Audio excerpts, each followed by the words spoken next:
ಸೌತಲ್ಲಿ I think we are obsess with rice. So ತುಂಬ rice ತಿಂತೀವಿ. So excessive rice consumption ಆಗುತ್ತೆ ಸೌತಲ್ಲಿ. ಅದೇ ನಾರ್ತಲ್ಲಿ ಹೋದರೆ ಎಕ್ಸೆಸಿವ್ ಮೈದಾ ಕನ್ಸಂಪ್ಷನ್ ಜಾಸ್ತಿ ಸೊ ಆಗುತ್ತೆ. It's a problem. Both are a big problem. So ಡಯಾಬಿಟೀಸ್ನ ಸೈಲೆಂಟ್ ಕಿಲ್ಲರ್ ಅಂತ ಹೇಳ್ತಾರೆ, ಕರೆಕ್ಟ್? ಇದಕ್ಕೆ ಯಾವುದಾದ್ರೂ ಅರ್ಲಿ ವಾರ್ನಿಂಗ್ ಸಿಗ್ನಲ್ ಇರುತ್ತೆ ಸರ್? ತುಂಬ ಅರ್ಲಿ ವಾರ್ನಿಂಗ್ಸ್ ಬರ್ತದೆ. ಟಿಂಗ್ಲಿಂಗ್ ಸೆನ್ಸೇಷನ್ ಬರ್ತದೆ, ಅಥವಾ ನಮ್ನೆಸ್ ಇರ್ತದೆ ಕೈಕಾಲುಗಳಲ್ಲಿ, ಮತ್ತು ಫ್ರೀಕ್ವೆಂಟಾಗಿ ಮೂತ್ರ ವಿಸರ್ಜನೆ ಮಾಡಬೇಕನ್ಸುತ್ತೆ, ಯೂರಿನೇಷನ್ಗೆ ಹೋಗಲೇಬೇಕನ್ಸುತ್ತೆ. ಸೊ ಸ್ವಲ್ಪ ಜನ ಹೇಳ್ತಾರೆ ನನ್ನ ಶುಗರ್ ಬಾರ್ಡರ್ನಲ್ಲಿ ಇದೆ ಅಂತ, ಸೊ ನನಗೆ ಮೆಡಿಸಿನ್ ಈಗಲೇ ಬೇಡ ಅಂತ.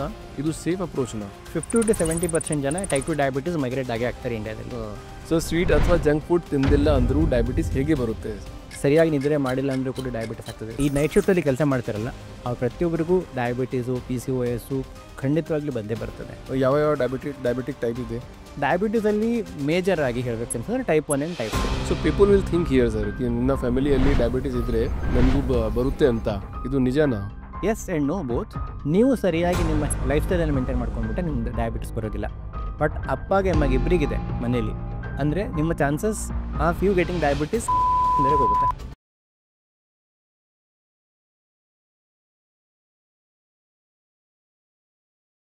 ಸೊ ಪ್ರಶಾಂತ್ ಸರ್, ನಮಸ್ಕಾರ. ನಮಸ್ಕಾರ.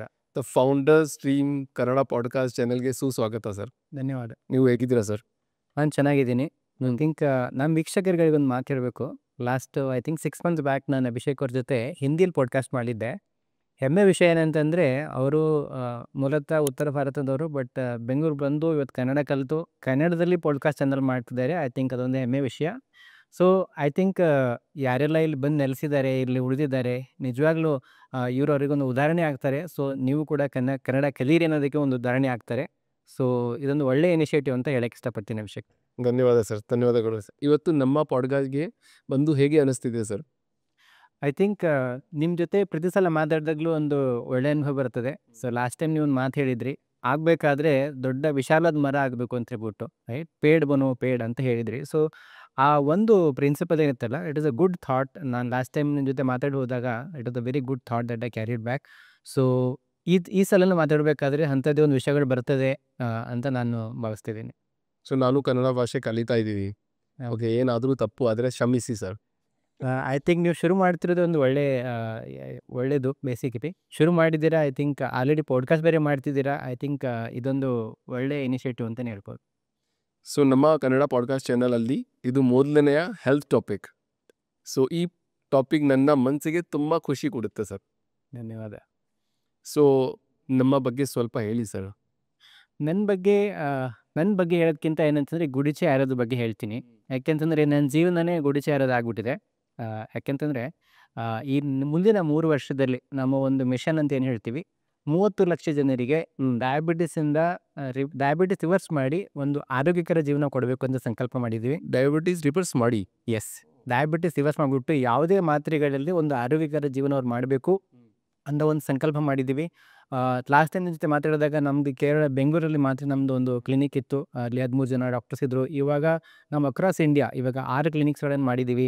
ಸೊ ಹಾಗಾಗಿ ದೇಶದಾದ್ಯಂತ ನಾವು ಒಂದು ಡಯಾಬಿಟಿಸ್ ರಿವರ್ಸಲ್ ಮೂವ್ಮೆಂಟನ್ನು ಶುರು ಮಾಡಿದ್ದೀವಿ. ಸೊ ಮುಂದಿನ 3 ವರ್ಷಗಳಲ್ಲಿ 30 ಲಕ್ಷ ಜನರಿಗೆ ಹೇಗೆ ನಾವು ಒಂದು ಆರೋಗ್ಯಕರ ಜೀವನ ಕೊಡ್ಬೋದು, ಡಯಾಬಿಟಿಸನ್ನು ಸಂಪೂರ್ಣವಾಗಿ ರಿವರ್ಸ್ ಮಾಡಿ ಯಾವುದೇ ಮಾತ್ರೆಗಳಿಲ್ಲದೆ ಹೆಲ್ದಿಯಾಗಿ ಹೇಗಿರ್ಬೋದು ಅನ್ನೋ ಒಂದು ಸಂಕಲ್ಪ ತಗೊಂಡು ಆ ನಿಟ್ಟಿನಲ್ಲಿ ಕೆಲಸ ಮಾಡ್ತಿದ್ವಿ. ಅದಕ್ಕಿಂತ ಮುಖ್ಯವಾಗಿ ನಾವು ಲಾಸ್ಟ್ ಟೈಮ್ ನಿಮ್ಮ ಜೊತೆ ಬಂದಾಗ ಅವಾಗಷ್ಟೇ ನಾವು ಒಂದು NGO ಕೂಡ ಹುಟ್ಟಾಕಿದ್ವಿ, ನಿರ್ಮೇಹ ಆಯುರ್ವೇದ ಡಯಾಬಿಟಿಸ್ ಫೌಂಡೇಶನ್ ಅಂತ. ಆ NGO ಮುಖಾಂತರನೂ ಕೂಡ ಸುಮಾರು ನಾವು 6 ವೃದ್ಧಾಶ್ರಮಗಳ ಜೊತೆ ಕೆಲಸ ಮಾಡಿ ಇವತ್ತು 500ಕ್ಕಿಂತ ಹೆಚ್ಚು ಬಡ ಜನರಿಗೆ ನಾವು ಡಯಾಬಿಟಿಸನ್ನು ಮುಕ್ತಿ ಕೊಟ್ಟು ಇವತ್ತು ಯಾವುದೇ ಔಷಧಿಗಳಲ್ಲಿ ಅವರು ಕೂಡ ಖುಷಿಯಾಗಿದ್ದಾರೆ. ಮತ್ತು ಯಾವುದೇ ಹಣದ ಖರ್ಚಲ್ಲಿ ಕೂಡ ನಾವು ಅವರಿಗೆ ಒಂದು ಆರೋಗ್ಯಕರ ಜೀವನವನ್ನು ಕೊಟ್ಟಿದ್ದೀವಿ. ಸೊ ಈ ರೀತಿ ಸುಮಾರು ಕೆಲಸಗಳನ್ನು ನಾವು ಮಾಡ್ತಿದ್ದೀವಿ ಗುಡಿಚೆ ಆಯುರ್ವೇದದಿಂದ ಒಂದು ಆರೋಗ್ಯಕರ ಭಾರತವನ್ನು ಬಿಲ್ಡ್ ಮಾಡೋಕ್ಕೆ. ಬಟ್ ಈ ಐಡಿಯಾ ಗುಡುಚಿ ಆಯುರ್ವೇದ ಹೇಗೆ ಬಂತು? ನಾವು ಬೇಸಿಕಲಿ ನನ್ನ wife doctor Yamuna BS. So ಅವರು she is a very passionate Ayurveda doctor. ಅವರಿಗೆ ಆಯುರ್ವೇದ ಬಗ್ಗೆ ಎಷ್ಟು ಬಲವಾದ ನಂಬಿಕೆ ಇತ್ತು ಅಂತಂದರೆ, I met her almost 17 years back. So day 1ಇಂದ ನೋಡಬೇಕಾದ್ರೆ ನಾನು ಅವ್ರಿಗೆ ಬೇಕಾದ್ರೆ ಏನಾದರೂ ಅನ್ಬೋದು, ಬಟ್ ಆಯುರ್ವೇದಕ್ಕೇನು ಅನ್ನಂಗಿರಲಿಲ್ಲ. So very passionate Ayurveda doctor, very committed from day 1. So ಹೀಗಾಗಿ she always wanted to do something in Ayurveda. ಹೀಗಾಗಿ ವಿ ಸ್ಟಾರ್ಟೆಡ್ ಗುಡಿಚೆ ಆಯುರ್ವೇದ. ನಾವು 2014ರಲ್ಲಿ ಶುರು ಮಾಡಿದಾಗ ಒಂದು ಬೋಲ್ಡ್ ಮಿಷನಿಂದ ಶುರು ಮಾಡಿದ್ವಿ. ಬೋಲ್ಡ್ ಮಿಷನ್ ಏನಿತ್ತು ಅಂತಂದರೆ, ಆರೋಗ್ಯದ ಸಮಸ್ಯೆ ಯಾವುದೇ ಆಗಿರಲಿ, ಜೀವನ ಪೂರ್ತಿ ಔಷಧ ತಗೊಳ್ಳೋ ಅವಶ್ಯಕತೆ ಇಲ್ಲ. ಅಂದರೆ ಕೆಲವೊಬ್ಬರಿಗೆ ಇನ್ಸೋಮ್ನಿಯಾ ಇರ್ತದೆ, ಕೆಲವೊಬ್ಬರಿಗೆ ಥೈರಾಯ್ಡ್ ಇರ್ತದೆ, ಕೆಲವೊಬ್ಬರಿಗೆ ಬಿ ಪಿ ಇರ್ತದೆ. ಒಂದ್ಸಲ ಆರೋಗ್ಯ ಸಮಸ್ಯೆ ಬಂತು ಅಂದರೆ ಲೈಫ್ ಲಾಂಗ್ ಮೆಡಿಸಿನ್ ತಗೊಳ್ತಾ ಇರ್ತಾರೆ. ಕರೆಕ್ಟ್. ಆರೋಗ್ಯದ ಸಮಸ್ಯೆ ಯಾವುದೇ ಇರಲಿ, ಲೈಫ್ ಲಾಂಗ್ ಮೆಡಿಕೇಶನ್ ತಗೊಳ್ಳೋ ಅವಶ್ಯಕತೆ ಇರಬಾರ್ದು ಅಂತ ಒಂದು ಒಳ್ಳೆಯ ಉದ್ದೇಶದಿಂದ, ಒಂದು ಬೋಲ್ಡ್ ವಿಷನಿಂದ ನಾವು ಗೂಢಚಾರದನ್ನು ಶುರು ಮಾಡಿದ್ವಿ. ಆ ದಿಕ್ಕಲ್ಲಿ ನಾವು ಶುರು ಮಾಡಿದಾಗ ಏನಾಯ್ತು ಅಂದರೆ ಸುಮಾರು ಬೇರೆ ಬೇರೆ ಥರದ ಕಾಯಿಲೆಗಳು ಬರ್ತಾ ಇದ್ವು. ಅದನ್ನು ನಾವು ಎಕ್ಸ್ಪ್ಯಾಂಡ್ ಮಾಡಬೇಕು, ಅಟ್ ಸ್ಕೇಲಲ್ಲಿ ಆಪ್ರೇಟ್ ಮಾಡೋಕ್ಕೆ ಕಷ್ಟ ಆಗ್ತಿತ್ತು. ಅದಕ್ಕೆ ನಾವೇನು ಹೇಳಿದ್ವಿ, ಈ ಎಲ್ಲ ಡಿಸೀಸ್ಗಳಲ್ಲಿ ಡಯಾಬಿಟಿಸಲ್ಲಿ ಸಫರಿಂಗ್ ತುಂಬ ಜಾಸ್ತಿ ಇದೆ. ತುಂಬ ಜನ ಡಿಪ್ರೆಷನ್ಗೆ ಹೋಗ್ತಿದ್ದಾರೆ, ತುಂಬ ಜನ ತಮ್ಮ ಬೆರಳು ಕಳ್ಕೊಳ್ತಿದ್ದಾರೆ, ತುಂಬ ಜನ ದಿನ ದಿನ ಮಾತ್ರೆ ತೊಗೊಂಡು ತುಂಬ ನೋವು ಅನುಭವಿಸ್ತಿದ್ದಾರೆ. ಹೀಗಾಗಿ ಎಲ್ಲವನ್ನು ಬಿಟ್ಟು ನಾವು ಕೇವಲ ಯಾಕೆ ಮುಂದಿನ 3-4 ವರ್ಷಗಳಲ್ಲಿ ಡಯಾಬಿಟಿಸ್ ಮಾತ್ರ ಯಾಕೆ ಫೋಕಸ್ ಮಾಡ್ಬೋದು ಅಂತ ಒಂದು ಇಂಟೆನ್ಷನಿಂದ ಡಯಾಬಿಟಿಸನ್ನು ಅಟ್ ಸ್ಕೇಲಲ್ಲಿ ರಿವರ್ಸ್ ಮಾಡಬೇಕು ಅಂತ ಹೇಳ್ಬಿಟ್ಟು ಮುಂದಿನ 3 ವರ್ಷದಲ್ಲಿ ನಾವೊಂದು ಒಳ್ಳೆಯ ಒಂದು ಮಿಷನನ್ನು ಇಟ್ಕೊಂಡಿದ್ದೇವೆ. Correct sir. So she is the founder and ನೀವು CEO ಇದೆ. She is the brain. Founder cofounder ಅನ್ನೋದಕ್ಕಿಂತ she is the brain, she is the heart and soul in terms of ಎಲ್ಲ ಮೆಡಿಕೇಶನ್ಸ್, ಎಲ್ಲ ಫಾರ್ಮುಲೇಷನ್ಸ್, ಎಲ್ಲ ಕನ್ಸಲ್ಟೇಷನ್ ಅವರೇ ನೋಡ್ಕೊಳ್ಳೋದು. Basically ಮಿಕ್ಕಿದ್ದೆಲ್ಲವೂ ನಾನು ನೋಡ್ಕೊಳ್ಳೋದು. ಸೊ ಹೀಗಾಗಿ we both are kind of cofounders in the organisation. Okay, so one question for India. Yes.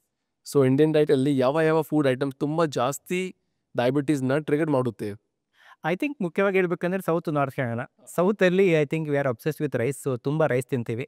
ನಾನು ಇನ್ಫ್ಯಾಕ್ಟ್ ಆಂಧ್ರದಲ್ಲಿ ನಾವು ಬ್ರಾಂಚ್ ಶುರು ಮಾಡಿದಾಗ ಯಾರೋ ಹೇಳಿದರು, ಜೋಕಲ್ಲಿ ಏನು ಹೇಳ್ತಾರೆ ಅಂತಂದರೆ, ಆಂಧ್ರದಲ್ಲಿ ಮೀಲ್ಸಿಗೆ ಕುಂತು ಎರಡು small mountains of meals rice ತಿಂತಾರೆ ಅಂತ ಹೇಳ್ಬಿಟ್ಟು. ಸೊ ಎಕ್ಸೆಸಿವ್ ರೈಸ್ ಕನ್ಸಂಪ್ಷನ್ ಆಗುತ್ತೆ ಸೌತಲ್ಲಿ. ಅದೇ ನಾರ್ತಲ್ಲಿ ಹೋದರೆ ಎಕ್ಸೆಸಿವ್ ಮೈದಾ ಕನ್ಸಂಪ್ಷನ್ ಜಾಸ್ತಿ ಸೊ ಆಗ್ತದೆ. It's a problem. Both are a big problem. In Indian ಡಯಟಲ್ಲಿ ಹೇಳ್ಬೇಕಂತಂದರೆ ಹೇಗೆ? Rich in carbohydrates, both are very very rich in carbohydrates. ಹೀಗಾಗಿ ಅತಿಯಾದ ಕಾರ್ಬೋಹೈಡ್ರೇಟ್ ತೊಗೊಂಡಾಗ ಏನಾಗುತ್ತೆ ಅಂದರೆ ಇನ್ಸುಲಿನ್ ರೆಸಿಸ್ಟೆನ್ಸ್ ಬಿಲ್ಡ್ ಆಗ್ತದೆ over a period of time. But from thousands year we are eating the same thing, no? But thousands year we are not using the same polished rice. Thousands of year we are not using the genetically modified rice. Thousands of year we are not using the polished rice. ಮುಂಚೆ ಏನಾಗ್ತಿತ್ತು, for example ಇವತ್ತು ನಮ್ಮ ಹತ್ರ ಬರ್ತಾರೆ, ನಾವು rice ತಿನ್ಬೇಡಿ ಅಂತ ಹೇಳಲ್ಲ. ನಾವೇನು ಹೇಳ್ತೀವಿ ಅಂತಂದರೆ ರೆಡ್ ರೈಸ್ ತಿಂತೀವಿ ಅಥವಾ ರಾಜಮುಡಿ ರೈಸ್ ತಿಂತೀವಿ. ಕರ್ನಾಟಕದಲ್ಲಿ ಪರ್ಟಿಕ್ಯುಲರ್ಲಿ ರಾಜಮುಡಿ ರೈಸ್ ತಿನ್ನಿ ಅಂತ ಹೇಳ್ತೀವಿ.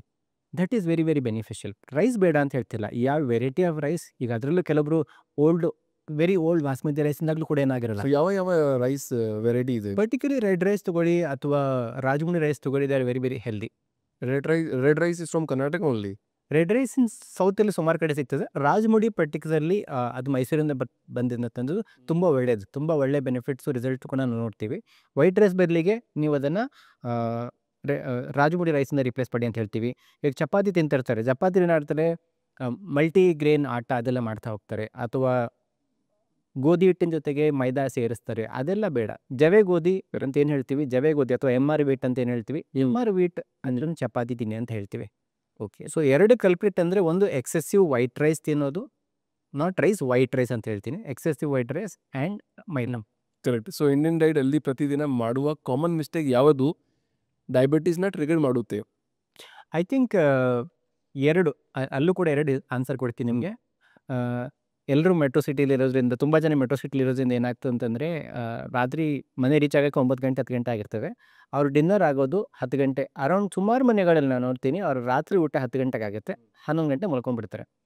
ಅದು ಒಂದು ಸಮಸ್ಯೆ. ಲೇಟಾಗಿ ಊಟ ಮಾಡೋದು ಒಂದು ಸಮಸ್ಯೆ.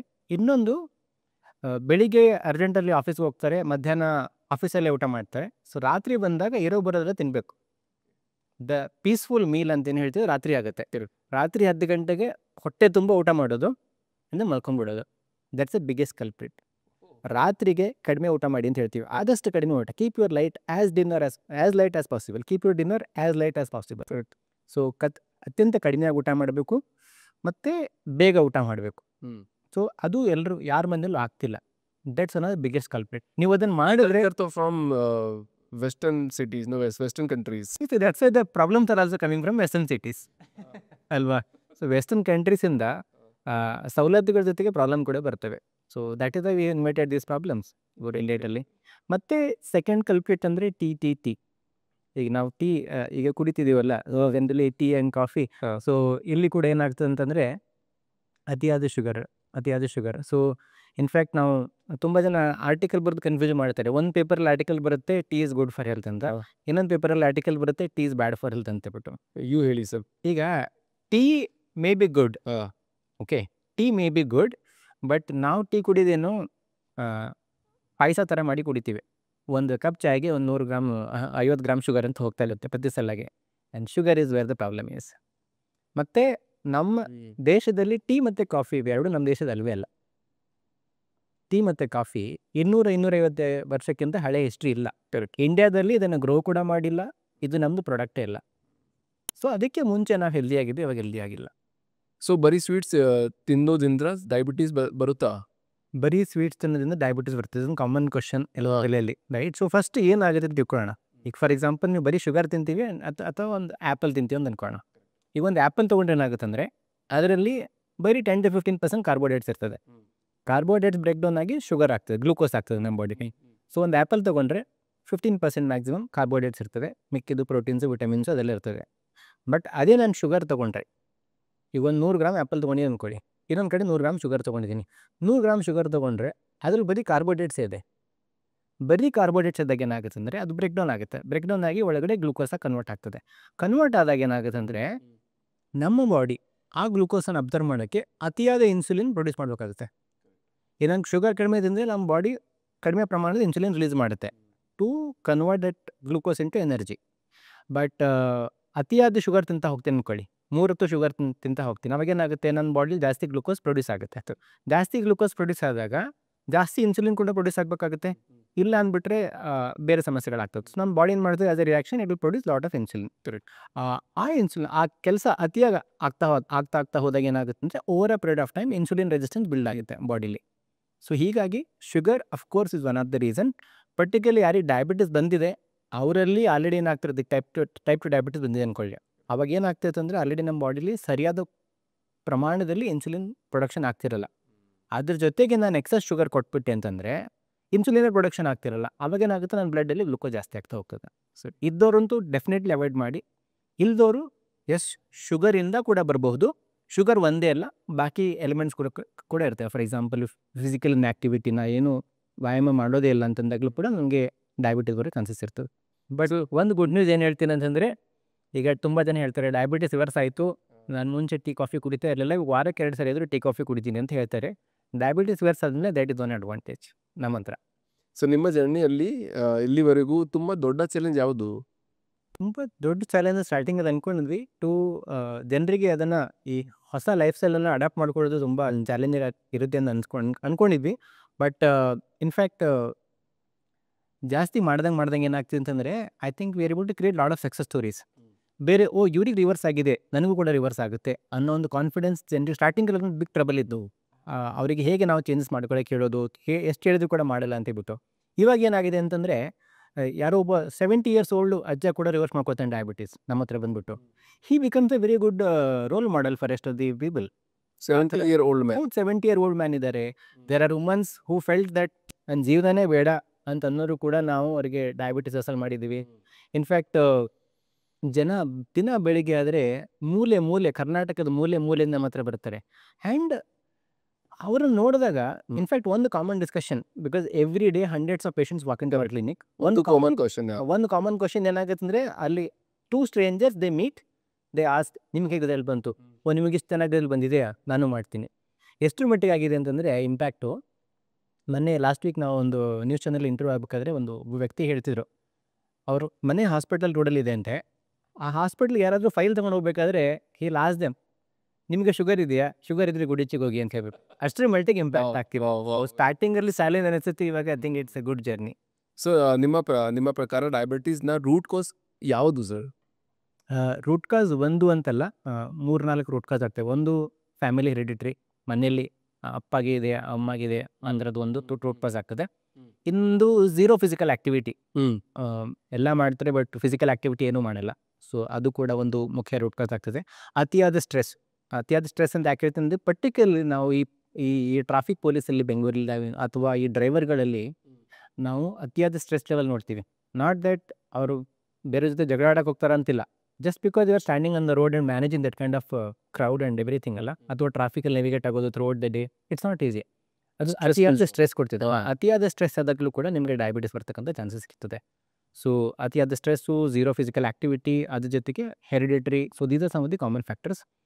ಮತ್ತು ಅದು ಬಿಟ್ಟರೆ ಕೆಲವೊಂದು bad lifestyles, for example already ಹೇಳ್ದಂಗೆ ಫುಡ್ಡು, ಅತಿಯಾದ ಪ್ಯಾಕ್ಡ್ ಫುಡ್ಡು, ಅದೆಲ್ಲ ಕೂಡ ಕಾರಣ ಆಗ್ತದೆ. Correct. So people will think here sir ಕಿ ನನ್ನ ಫ್ಯಾಮಿಲಿಯಲ್ಲಿ ಡಯಾಬಿಟಿಸ್ ಇದ್ರೆ ನನಗೂ ಬರುತ್ತೆ ಅಂತ.